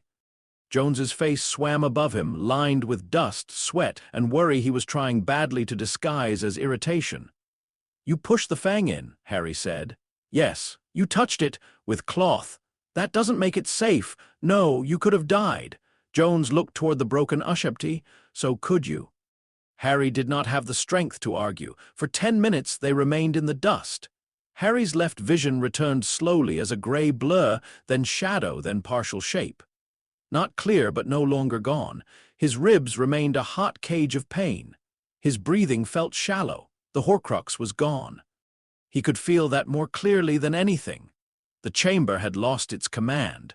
The carved figures on the walls were just figures now, old paint, old duty, old belief, no dark fragment using them as a throat. Jones eventually helped Harry sit upright. The movement was horrible. Harry swore. Jones said, "Good, vocabulary survived." Harry leaned back against the wall. His face felt damp. He touched his upper lip and saw blood on his fingers. Nosebleed. Expected. By whom? Me now. Harry gave him a look. Jones began packing the broken Ushapti fragments carefully. Even after everything, carefully, Harry watched. You're still preserving it? What remains, yes. It tried to turn us into servants. It was used to try that. Harry was too tired to unpack the difference. Maybe Jones was right. Maybe that difference mattered. When Jones finished, he sat beside Harry, back against the wall. The chamber was dim around them. For the first time, Jones looked old, not weak, old in the way mountains were old. Not diminished, but marked. Harry looked down at his hands. I'm doing this alone because I don't know how to stop. He said. Jones did not move. Harry had not meant to say it. But once the words escaped, the rest followed. After the war, everyone wanted things to be over. They needed it to be over. Funerals, repairs, trials, speeches, Kingsley rebuilding the ministry. Hermione trying to make laws mean something again. Ron trying to remember how to laugh without feeling guilty. He swallowed. His throat hurt. But I could still feel pieces of him, not always, not clearly, but enough. I kept thinking if I stopped, if I slept, if I let paperwork happen, something would crawl back out of the dark because I wasn't fast enough. Jones listened. No interruption, no comfort. That helped. Harry continued. People think the war ended because he fell. But I saw how hard he worked not to die. Someone like that doesn't leave one path back. He leaves backups inside backups. I couldn't prove it at first, just notes, old rumors, black family records, places he might have gone, things he might have learned. So you left. Yes, without permission. Yes, without help. Harry looked at the broken Ushapti packet. I had helped before. People died. The sentence sat between them. Jones looked down at his hands. After a long moment he said, "Every site I've ever worked, there's one artifact I couldn't save." Harry turned his head slightly. Jones stared at the opposite wall, not really seeing it. Sometimes more than one. A wall painting exposed too early and ruined by air. A tablet broken by men who wanted gold. A chamber collapsed because the alternative was letting looters strip the entire site. Once a whole room burned because I had to choose between stopping the fire and getting 3 people out. His voice was quiet. You remember the thing you couldn't save more clearly than the things you did. Harry said nothing. Jones looked at him. You don't get to finish everything. Harry's chest tightened, and not only from the ribs. Jones continued. You get to finish this." It was not comforting. It did not forgive anything. It did not promise that no one else would die, or that Harry would sleep easily, or that the world would stop asking him to bleed for it. It was simply accurate. Harry found that more useful than comfort. He closed his right eye for a moment. He let himself feel the floor beneath him, the wall at his back, the pain in his side, the absence where the Horcrux had been, one more gone, not cleanly, not elegantly, but gone. After a while, Jones stood. "We need to leave." Harry looked up. "Death Eaters?" "Eventually. Also, I dislike ceilings after they've been screamed at." Harry accepted the hand Jones offered. Standing was a slow disaster. Walking was worse, but he could do it. Jones supported him through the chamber of painted servants, past the threshold text, through the robber tunnel, and up toward the crack where dawn had entered hours before. By the time they emerged into sunlight, the day was bright and cruel. Harry leaned against the rock, breathing shallowly. The desert stretched around them as if nothing had happened beneath it. Jones looked toward the north. No broomsticks, no black robes. Not yet. They reached the car slowly. Harry lowered himself into the passenger seat with the care of someone negotiating with several broken pieces of his own body. Jones placed the wrapped Ushabti fragments in the back. Then he stood for a moment with one hand on the open door. Harry looked at him. "What?" Jones's face was unreadable. That thing was worse than the first one. "Yes. The next may be different again. Yes. You still intend to finish?" Harry closed his eyes. The map inside his coat seemed to weigh more than parchment should. The final Egyptian Horcrux waited somewhere ahead. Cairo, if their notes were right. The museum, a place not of tombs but records, storage, paper, names assigned by people still living. Harry opened his eyes. "Yes." Jones nodded once. No praise, no speech, just acceptance. He got into the driver's seat and started the car. It protested, coughed, and finally agreed. As they drove away from the Luxor site, Harry looked back only once. The outcrop shrank behind them. Beneath it, the chamber of servants kept its dead silence. The Ushabti no longer waited to answer. The duty was ended, but Harry's was not. Not yet. Chapter 6. The Cairo Museum. Some evil things expected fire. Almost none of them expected paperwork. By the time they returned to Cairo, Harry Potter had learned to hate stairs.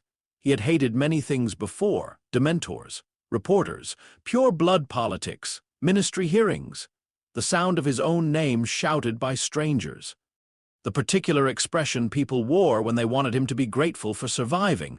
But stairs were new. Every step pulled at his cracked ribs. Every breath had to be measured. His left eye had mostly cleared after the Luxor backlash, but if he turned his head too quickly, the world still blurred at the edges. His knee protested every uneven surface. His shoulder ached from the desert chase. Indiana Jones, who had spent the entire drive pretending not to watch him, finally broke his silence when Harry paused halfway up the steps to the Cairo safe house. "You know," Jones said, "there are hotels with beds." Harry kept one hand on the railing. "There are also ministry tracking charms on hotel guest registers. Not on the ones I use. That's because half the names you use are probably fake. Only the boring ones." Harry tried to laugh and immediately regretted it. Jones took one step closer, not touching him, but near enough that, if Harry swayed, he would not hit the stone. Harry noticed.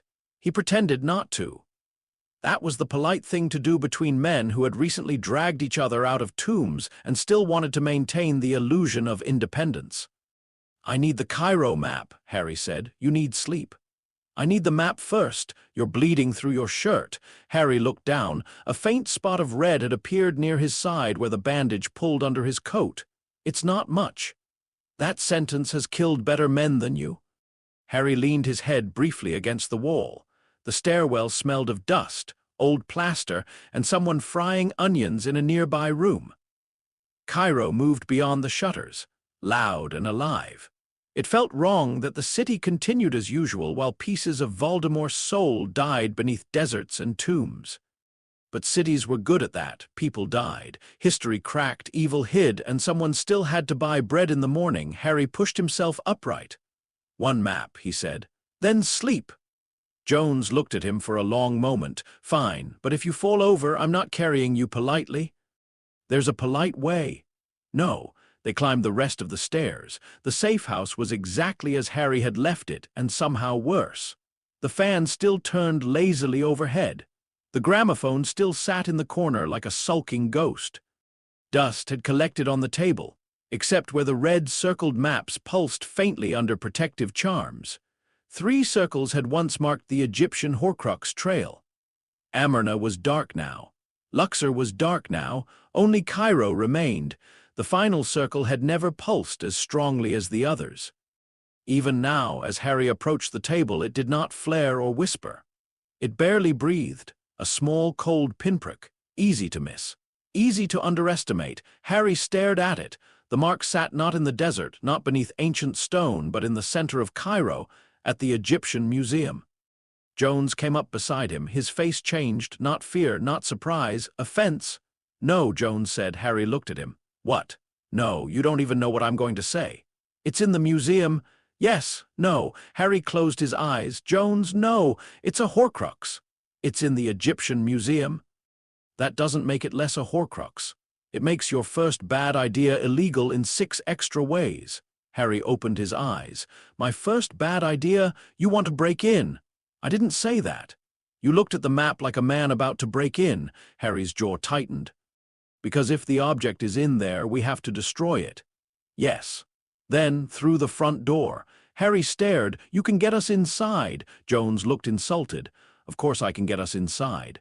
After everything, after Death Eaters, after Luxor, especially after Luxor. That doesn't make sense." "It does if you stop thinking like a fugitive for 5 minutes." Harry looked away.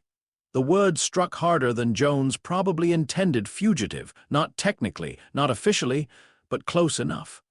Since the war ended, Harry had lived in borrowed rooms, unauthorized archives, hidden safe houses, and foreign cities where his name opened too many doors and closed too many others.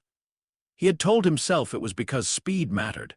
It did, but that was not the whole truth. Rules had failed him so many times that breaking them felt cleaner. Jones placed both hands on the table and leaned over the Cairo map. "If you steal from that museum," he said, "you will make every legitimate archaeological authority in Egypt your enemy. You will make it easier for smugglers to claim scholars and thieves are the same. You will set back legal protection of artifacts in this region by years." Harry's temper rose, exhausted and raw. "And if I don't destroy the Horcrux? Then we destroy it without behaving like looters."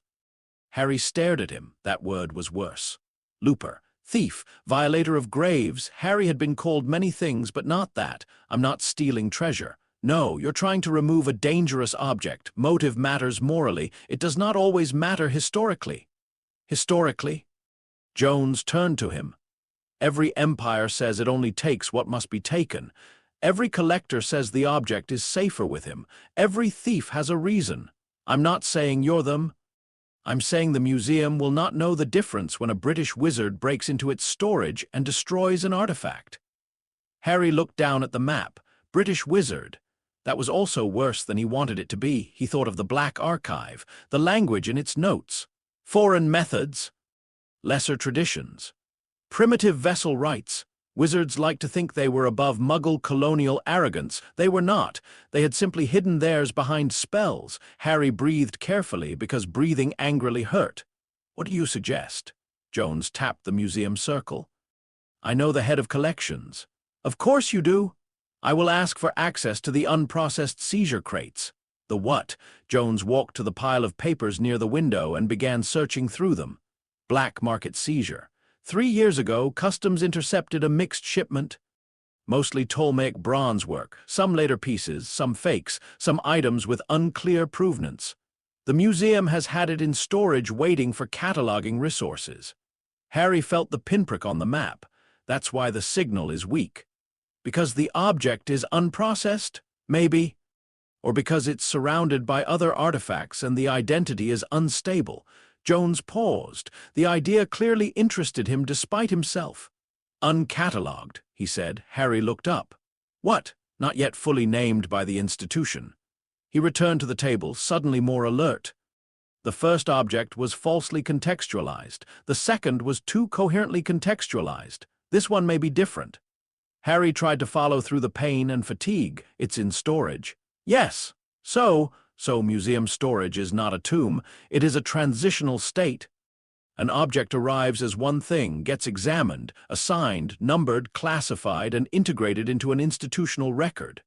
Before that, it is unstable. After that, it becomes something else. Harry stared at the museum circle. What is it? I don't know. What does it think it is? Jones looked at him. That is exactly the question. Harry leaned on the table a little more heavily than he meant to. The room tilted. Jones caught his elbow. This time Harry did not pretend not to notice. You're done, Jones said. No. Yes, we have to plan. We did. Front door. Collections access. No breaking in, no stealing, no magic until necessary, Harry swallowed. Death Eaters are still looking.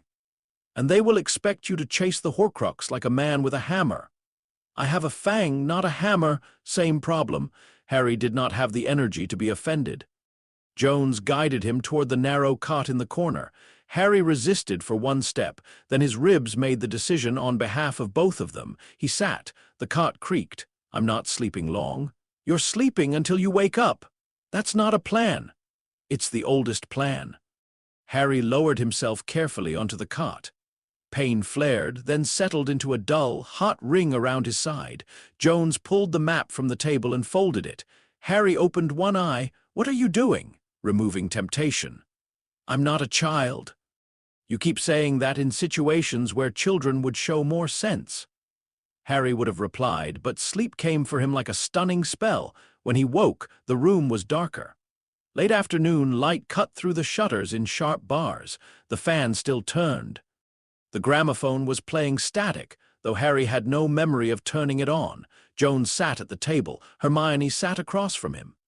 Harry stared. For one confused second, he wondered if the Luxor backlash had returned. Hermione Granger looked exhausted, furious, relieved, and completely real. Her hair was pulled back in a way that suggested practicality, had declared war on weather and lost. She wore light travel robes under a muggle linen jacket, and there was a stack of papers beside her large enough to qualify as a threat. Harry pushed himself upright too fast. Pain tore through his ribs. He swore. Hermione was out of her chair instantly. Don't move like that, you absolute idiot, Harry blinked. You're here. Yes, Harry, I am here. Well observed. Jones lifted his coffee. I see the resemblance in conversational style. Hermione rounded on him. And you are not helping. I brought him back alive. You also took him into a tomb with an active soul vessel command field. Jones considered. That is accurate. Harry pressed a hand to his ribs. How did you get here? Hermione looked back at him. International flew to Alexandria, ministry relay to Cairo, 3 arguments, 1 forged academic access letter, and a taxi driver who may have been the only competent person I dealt with today. Jones looked impressed. You forged a letter? Hermione's expression sharpened. I corrected an administrative omission. Jones smiled faintly. Harry looked between them. This was dangerous, not physically, probably, but intellectually the room had become unstable. Hermione knelt beside the cot and examined the bandage without asking.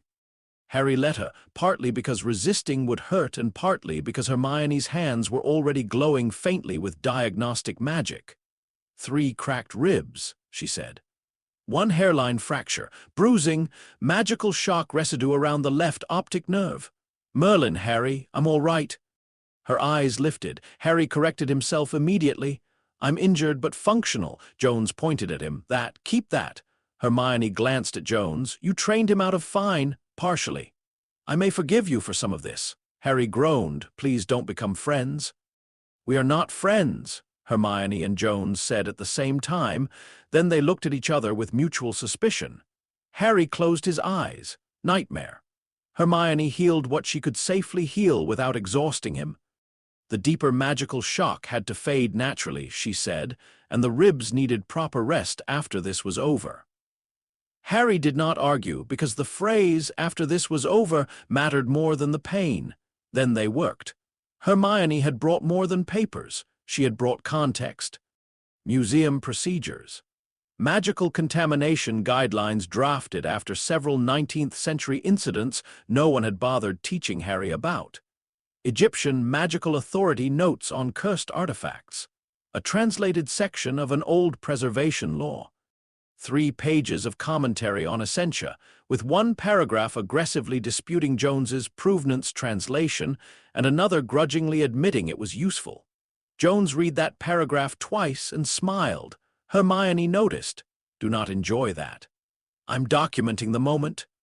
"I will set your notebook on fire," Harry said. "Please don't, it's evidence." That stopped both of them. For half a second they looked proud of him. Harry hated that. The plan emerged slowly, which Harry disliked but now understood. They would not break into the museum. They would not remove the object. They would not destroy it with a fang unless every other method failed. Jones would request access to the seizure crates as part of a legitimate consultation on Ptolemaic bronze work. Hermione would attend as a representative of a British Magical Historical Office, though officially she was observing contamination procedure. Harry would be introduced as an assistant researcher. Again, he objected. No one cared. The key was that if the object turned out to be ordinary enough, its Horcrux function might be vulnerable to institutional deconstruction. Not physical smashing. Not magical blasting, cataloging, sampling, separation, reclassification. A museum could destroy the object's unity without destroying its historical evidence. Hermione found the relevant line in the procedure. Objects containing unstable ritual contamination may be separated into component materials for conservation, testing, and safe storage, provided all components are individually numbered and cross-referenced. Jones leaned over the page. "That's it." Harry frowned. "That destroys the object?" "Not like fire," Hermione said. "Legally and materially, yes. It stops being one artifact and becomes a set of components." Jones nodded. The world's agreement changes. Harry thought of the Italian memoir. The vessel must remain whole not only in body, but in the world's agreement concerning what body it is. A Horcrux needed the object to remain a vessel. What happened when the object became a database entry? Harry looked at the Cairo circle. The final pulse was so faint he almost felt sorry for it. Almost. At dusk, an owl arrived with a message from Kingsley. Hermione snatched it before Harry could. She read, her lips pressed into a thin line. Harry knew that expression. "What?" Hermione looked at Jones, then back at Harry. "Yaxley has contacted the Egyptian magical authorities under a false name, claiming a British fugitive is preparing to attack the museum." Harry went cold. Jones swore under his breath. "Can they stop us?" "Officially," Hermione said. "Yes, unofficially it depends who they believe first." Harry pushed himself upright. "We go now." Hermione held up one hand. "No, Hermione, no, Harry, this is exactly what he wants. If you rush, you become the story he's telling."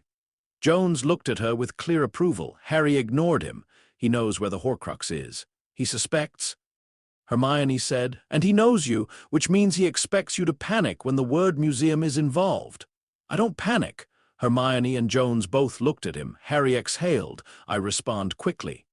"That," Hermione said, "is a very pretty definition of panic." Harry sat back, frustrated. "What do we do?"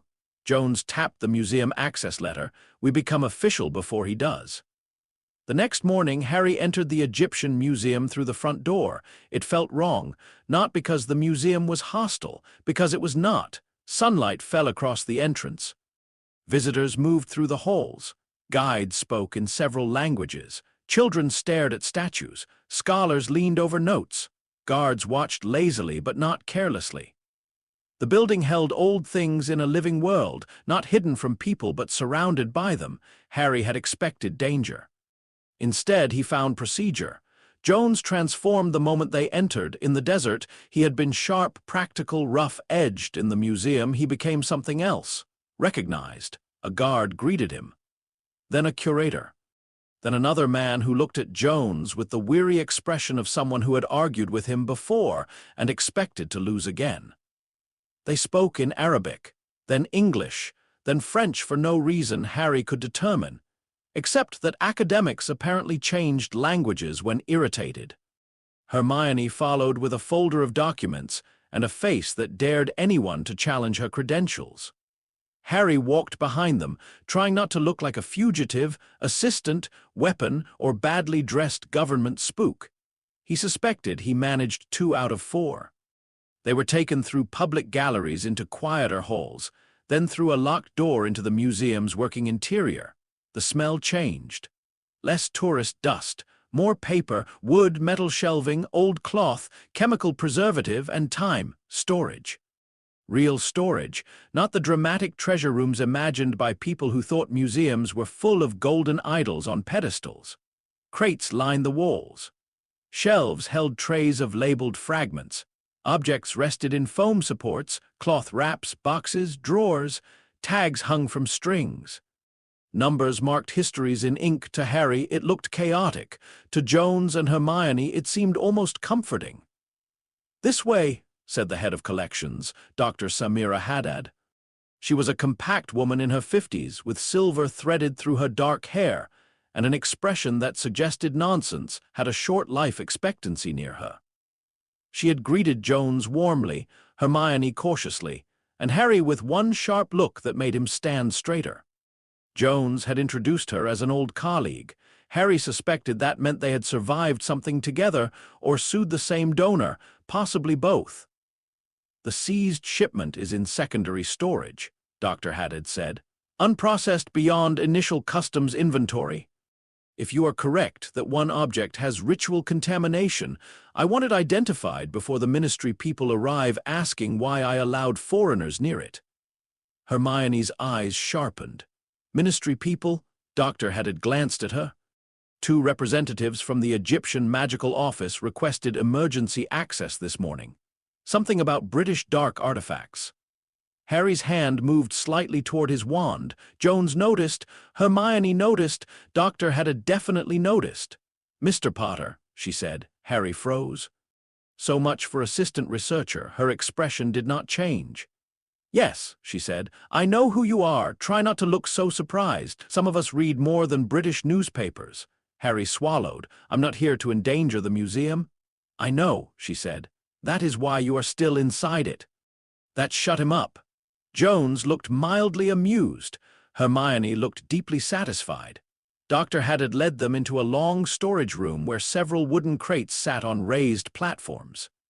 Each crate bore customs markings, inventory numbers, and layers of bureaucratic history. Harry felt the Horcrux immediately, not as a strong pull as absence, a small place in the room where warmth did not quite enter. His eyes moved to the 3rd crate. "There." Dr. Haddad followed his gaze. "You are certain?" "Yes." Hermione stepped beside him, wand hidden within her sleeve, casting no visible spell. "I feel residue too," she said. "Faint, fragmentary." Jones opened his notebook. "Which object?" Harry approached slowly. The crate had already been opened once, then resealed loosely. "Doctor?" Haddad gave permission with a nod. 2 museum workers lifted the lid and stepped back. Inside lay a careful disorder of wrapped objects, all tagged from the seizure inventory. Bronze fragments, small vessels, handles, decorative fittings, a broken mirror, a lamp. Several pieces that looked ordinary enough to have belonged in any ancient household. The Horcrux was hiding among common things. Harry almost admired the cowardice. "Not the mirror," Hermione murmured. "No," Harry said. His hand hovered over the crate, not touching. The cold came from a small wrapped object near the center. Jones saw where he was looking and carefully lifted it out with gloved hands. He placed it on a padded table. Dr. Haddad unwrapped it. A small bronze coal pot emerged, plain, round-bellied, darkened by age, small enough to fit in one hand. No jewels, no dramatic symbols, no obvious inscription, just a cosmetic container, the kind of object someone might once have used every day without imagining it would survive empires. Harry stared. "That's it!" The words escaped before he could stop them. Hermione gave him a look. Jones leaned close, examining the pot. "No visible inscription," he said. Dr. Haddad adjusted the lamp. "Common form. Late period or Ptolemaic reuse, perhaps. We would need testing." Harry frowned. "It feels wrong, but weak." Hermione circled it slowly. "Not weak, unanchored. Jones nodded. It has no strong identity. It's still a vessel, Harry said. Yes, Jones said, but only literally. Harry looked at him. Jones did not look away from the pot. The solar disk had symbolic identity. The Ushapti had theological identity. This is a container, but not a meaningful one beyond ordinary use. Horcrux or Voldemort may have used it because it was available, not because it was profound. Voldemort would hate that, Harry said. Hermione's expression shifted. Yes, she said softly, he would. That mattered. Voldemort had always chosen significance when he could. Founder relics, family heirlooms, symbols, things that made his soul feel royal, but perhaps not every fragment in his network had been placed by him directly. Perhaps Horcruxes' old caches had been used as containers, hiding places, emergency anchors.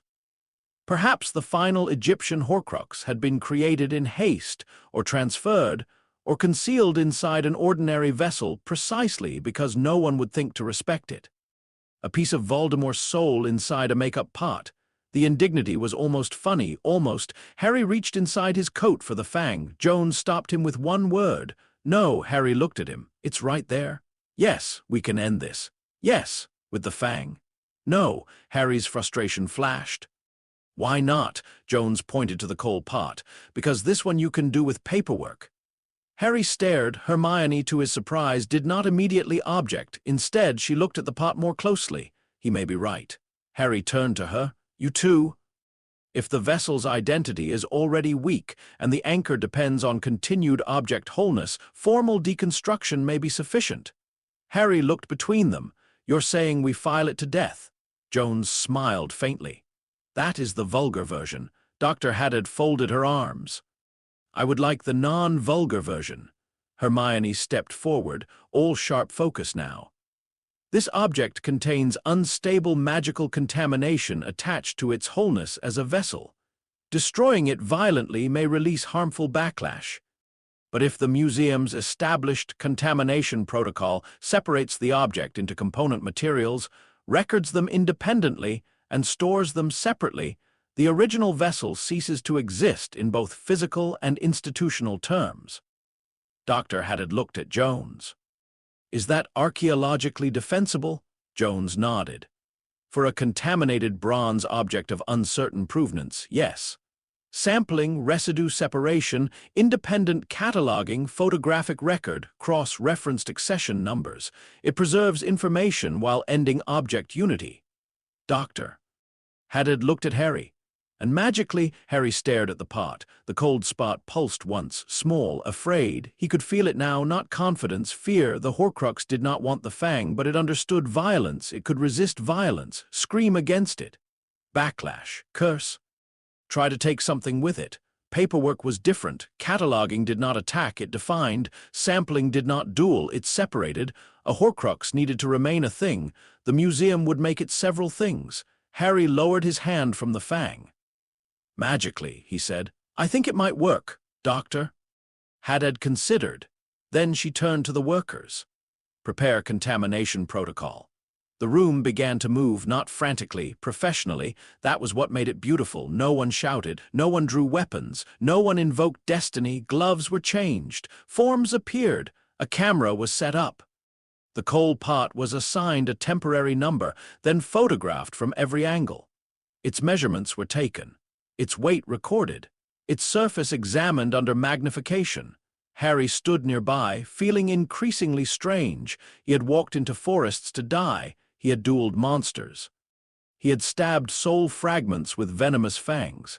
Now he watched clerks and conservators begin to dismantle the last Egyptian Horcrux with tags, trays, and ink. Jones stood beside him. Hurts, doesn't it? He said quietly. What? Not being the action. Harry glanced at him. Jones kept his gaze on the table. Harry looked back at the pot. Yes, Hermione heard and came to his other side. That doesn't mean you're useless. I didn't say it did. You were thinking it loudly. Harry sighed. I hate both of you. No, Hermione said. You hate being witnessed. Jones made a small sound. Harry looked at him. Jones raised both hands slightly. I didn't say it. Dr. Haddad oversaw every step. The pot's dried residue was removed first, placed into a small sample vial labeled separately. Harry felt the Horcrux pulse stutter. The lid, already loose and corroded, was separated from the body. The coldness thinned. A tiny line of dark vapor appeared around the rim and vanished before anyone without magical sensitivity could notice. Hermione's wand hand twitched. Harry shook his head. Wait. The body of the pot was examined for internal deposits. A small flake of bronze corrosion was sampled and sealed. Another form was signed. Another number assigned. The coal pot was no longer one entry. It was becoming a cluster. Harry felt the soul fragment trying to hold itself together through memory. Pot, vessel, container, self. The museum disagreed. One bronze alloy sample. One organic residue, one lid component, one vessel body fragment, one decorative incising photograph, one conservation hazard note. One cross-reference, one former object. The room temperature seemed to drop. Jones noticed Harry's posture change. Now, soon, Hermione whispered, I can feel it loosening. The remaining body of the pot was placed in a separate tray. Dr. Haddad signed the final deconstruction order. Her pen moved across the paper with quiet authority. At the exact moment the ink dried, the Horcrux died. No scream, no explosion, no vision, no red eyes, just a small, quiet cessation, like a signal dropping, like a candle going out in a room no one had entered for years. Harry inhaled sharply. Hermione gripped his arm. Jones looked at him. Gone. Harry closed his eyes. He searched for the cold point. Nothing. He reached inward for the wrongness that had guided him across Egypt. Nothing. Amarna was silent. Luxor was silent. Cairo was silent. The 3 Egyptian fragments were gone. Harry opened his eyes. Yes, he said. His voice sounded unfamiliar. It's gone. Jones wrote in his field journal. Deaccession as destruction, he murmured. Confirmed. Hermione let out a breath that was almost a laugh and almost a sob. Dr. Haddad looked between them. So, she said, my museum has just killed a piece of a dark wizard's soul with conservation procedure. Jones nodded. Essentially, Dr. Haddad's expression did not change. Good. I will be adding a new appendix to the contamination policy. Harry laughed. This time his ribs hurt less. Then the door opened. 2 men entered with the wrong kind of confidence. They wore light suits, not robes, but Harry knew the stance before he saw the wands hidden near their wrists. Egyptian magical officials, likely legitimate. Behind them came a third man, Yaxley, not masked now. His face was pale with controlled fury. A bruise darkened one side of his jaw from the desert fall. He had acquired another wand. Of course he had. His eyes found Harry, then the trays. Then the separated components. Understanding crossed his face like a shadow, too late. Harry did not reach for his wand. That surprised everyone, including himself. Dr. Haddad stepped forward first. This is a restricted conservation area. The lead official began. We have a report of British interference in dark artifacts, Dr. Haddad said. Yes, you are late. Yaxley's eyes burned. You have no idea what you've done. Hermione stepped beside Dr. Haddad. I believe we do. Yaxley looked at her. Miss Granger. Yaxley, you always did enjoy paperwork, and you always underestimated it. His jaw tightened. For one dangerous second, Harry thought Yaxley would cast. The room shifted subtly. Jones moved half a step left near a metal tray. Hermione's wand slid silently into her hand. Harry's fingers brushed his own wand. Dr. Haddad did not move at all. The museum workers froze. The magical officials looked suddenly uncertain, realizing the emergency report had delivered them into a room where the emergency appeared to have been handled by people with forms. That was bureaucracy's greatest defensive charm. It made violence look embarrassingly premature. Yaxley knew it. Harry could see him calculating. If he attacked in a museum in front of Egyptian officials with the object already destroyed, he gained nothing except exposure. He had arrived expecting Harry to be guilty. Instead, Harry was standing beside the head of collections, a respected archaeologist, and Hermione Granger with signed documentation. For once, the rules were not chains around Harry, they were walls between him and the enemy. Yaxley looked at the separated trays again. "What was it?" he asked. Harry held his gaze. A pot. Yaxley's nostrils flared. "Liar," Jones said. "Cosmetic vessel, bronze, unprocessed seizure inventory, severe ritual contamination, now deconstructed under conservation protocol." Yaxley turned his glare on him. "And you are annoyed." Hermione coughed once, badly hiding a smile. Dr. Haddad said coldly, "Dr. Henry Jones is here at my invitation. Miss Granger is here under recognized magical observation authority. Mr. Potter is assisting a contamination identification process that is now complete." The Egyptian official looked at Yaxley. "You said he was stealing an artifact." Yaxley's face went still. Harry almost smiled. Almost. The official turned back to Dr. Haddad. "We will need copies of the documentation." "Of course," she said. 3 copies are already being prepared." Jones leaned toward Harry and murmured, "Never fight someone who has 3 copies." Harry murmured back, "Is that archaeology?" "That's life." Yaxley could do nothing. That was the victory, not defeating him, not stunning him, not throwing him into the sand. Leaving him standing in a room where every system he tried to manipulate had quietly moved beyond him, he looked at Harry once more. "This is not over." Harry's old instinct wanted to answer with defiance, something sharp, something brave. Instead, he said, "This part is—" Yaxley understood the difference. It enraged him more than a taunt would have. The officials escorted him out, though not as a prisoner. Not yet. The world did not always provide clean endings, but he left. The door closed. The room exhaled. Hermione sat down abruptly on a wooden crate. "I hate him." Jones closed his notebook. "Reasonable." Harry looked at the trays holding what had once been a Horcrux. They seemed so ordinary. That was the strange thing, fragments of bronze, a vial of residue, a lid, labels, no evil glow, no screaming soul, no grand final battle, only evidence, separated, named, filed. Harry felt something loosen inside his chest that had nothing to do with his ribs. Later, after statements were given, copies signed, procedures explained, and Dr. Haddad had made it extremely clear that no one was removing anything from her museum without written authorization from at least 4 offices and possibly divine permission. They stepped back into the Cairo evening. The sky had turned amber over the city. Traffic roared. Vendors called. The Nile reflected the last light in broken gold. Hermione left first, not because she wanted to, because Kingsley needed to know what had happened before Yaxley could twist it into something useful. She hugged Harry carefully, threatened him with several kinds of consequences if he reopened his injuries, and told Jones that his notes were infuriatingly valuable. Jones replied that her footnotes were aggressive but structurally sound. Harry was fairly sure that counted as mutual respect.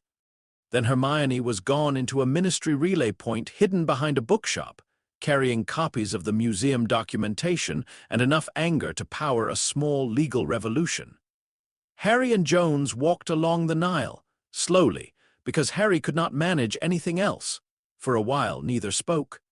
The city was loud enough to make silence comfortable. Finally, Harry said, "Will you tell anyone?" Jones kept walking. "Tell them what?" "That soul fragments can be defeated by proper archival practice." Jones huffed. "Nobody wants to hear that. They want to hear about the whip." Harry smiled faintly. The whip was impressive. "It usually is." They passed a railing where the river wind moved cooler across Harry's face. For the first time in weeks, he did not feel a Horcrux pulling at him, no cold thread, no distant wrongness. Just pain, exhaustion, and the strange emptiness left behind when a purpose had been completed. Not all of it. There might still be other fragments. Other traces. Other lies Voldemort had left behind, but this hunt was finished. 3 Egyptian anchors destroyed. One by Fang after understanding the false context. One by Fang after magic reached where archaeology could not. One by paperwork, because the object's identity was too weak to survive being properly named. Harry looked at Jones. "Did you learn anything?" Jones took a long time to answer. That was how Harry knew the answer mattered. I learned that your people have been solving a materials science problem with magical solutions for centuries, he said. And it worked well enough that nobody noticed it was inefficient, Harry considered. That sounds very human. It is. Is it also an archaeologist problem? Jones smiled slightly. It's a people problem, but archaeologists at least have the excuse of being underfunded. Harry laughed softly. This time it barely hurt. They stopped near the river. The Nile moved past them, older than every war Harry had fought, older than the names men gave themselves to feel permanent. Harry leaned on the railing. I keep thinking I should feel more. About what? It being gone. Jones stood beside him. What do you feel? Harry looked at the water. Tired. Then start there. That's your advice? It's good advice. People ignore tired because it sounds small. It usually isn't. Harry nodded slowly. The river carried light away from the city. After a while he said, Dumbledore taught me how to look for the soul. You taught me how to look at the thing holding it. Jones did not answer immediately. When he did, his voice was quieter than usual. You already knew how to look, kid. You just needed someone to show you where. Harry swallowed. The word kid should have annoyed him. It did not. Maybe because Jones did not say it like an insult. Maybe because Harry had been forced to be many things before he ever got to be young, and the word landed somewhere old wounds could hear it. He looked away. Thank you. Jones shifted, uncomfortable. You're welcome. You hate emotional conversations. Yes, good, good. I'm bad at them too. Jones nodded. Then we handled that efficiently. They remained by the river until the last light faded. The next morning, Harry left Cairo. Not dramatically, there was no chase through the airport. No final curse thrown across a runway. No villains swearing revenge from a rooftop. Hermione had arranged a legal exit under a name that was almost his own. Dr. Haddad had kept the museum records sealed under contamination authority. Jones had packed the broken solar disk notes, copies of the Ushabti documentation, and 6 pages of observations that Harry suspected would change magical artifact theory if anyone ever let Hermione publish them. Before parting, Jones handed Harry a copy of his field notes. Give those to Granger. Harry accepted the folder. She'll correct your terminology. I expect war. She'll win. I expect that too. Harry tucked the folder under his arm. Jones hesitated, then pulled a smaller notebook from his satchel. This is not for the ministry. Harry looked at it. What is it? My private notes, copies of the relevant parts. Object identity, contextual dissolution, magical vessel behavior. If there are more of these things, you'll need the method. Harry took the notebook carefully. It felt heavier than paper. Why give it to me? Because you'll use it. Harry looked at him. Jones's expression was rough and unreadable as ever. And because, Jones added, you'll know when not to. That mattered more. Harry nodded. I'll try, do better than try. Now you sound like Hermione. Don't insult me when I'm giving you a gift. Harry smiled. Then, because he could not help himself, he said, Thank you, Dr. Jones. Jones made a face. Go before this gets sentimental. Harry stepped back. For a moment, they were again what they had been in the hotel bar, a wizard carrying too much under his coat, an archaeologist carrying too much in his satchel, but something had changed. Not trust exactly, more durable than that, respect earned under stone, sand, curses, and paperwork. Harry turned to leave. Jones called after him, Potter. Harry looked back. If you ever enter another tomb without reading the entrance inscription, I'll find out. Harry almost laughed. I believe you. You should. Harry raised a hand in farewell and walked away. Jones watched until the crowd took him. Then Indiana Jones returned to his hotel room, sat at the desk by the window, and opened his field journal. For several minutes he did not write.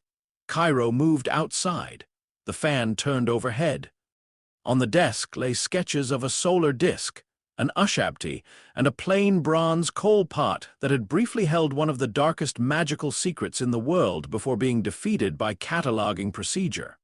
Jones dipped his pen. At the top of a new page, he wrote the date.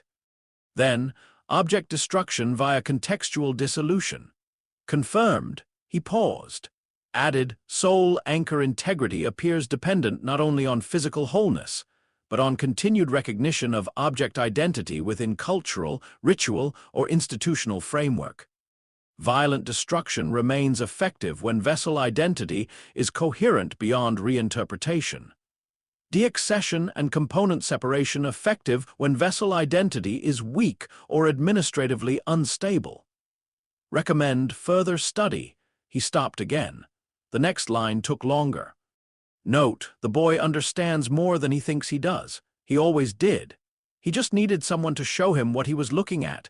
Jones closed the journal. Outside, Cairo did not sleep. It pretended to, sometimes. But somewhere in its museum records, a former coal pot had become 5 separate entries, cross-referenced and shelved. Somewhere under Amurna, a false solar lie was broken.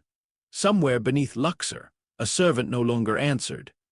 And somewhere over the sea, Harry Potter carried home not just proof that Voldemort's soul could be destroyed, but a new question sharp enough to survive the journey. Not only, how do I break it, but what is it? What does it think it is? And what would make it stop being that? For the first time in a long time, Harry did not feel like he was running from the dead. He was returning with evidence. Appendix Power Consistency Summary. This story keeps the power balance clear from beginning to end. Harry is powerful, experienced, and brave, but he does not win because he is magically superior to every problem. He wins because he adapts. His magic detects the Horcruxes, protects him against familiar British curses, and destroys the vessels when soul-level force is required. But when the tombs operate on older Egyptian symbolic systems, Harry's normal answers fail. Indiana Jones is not secretly magical and is never treated as physically invincible.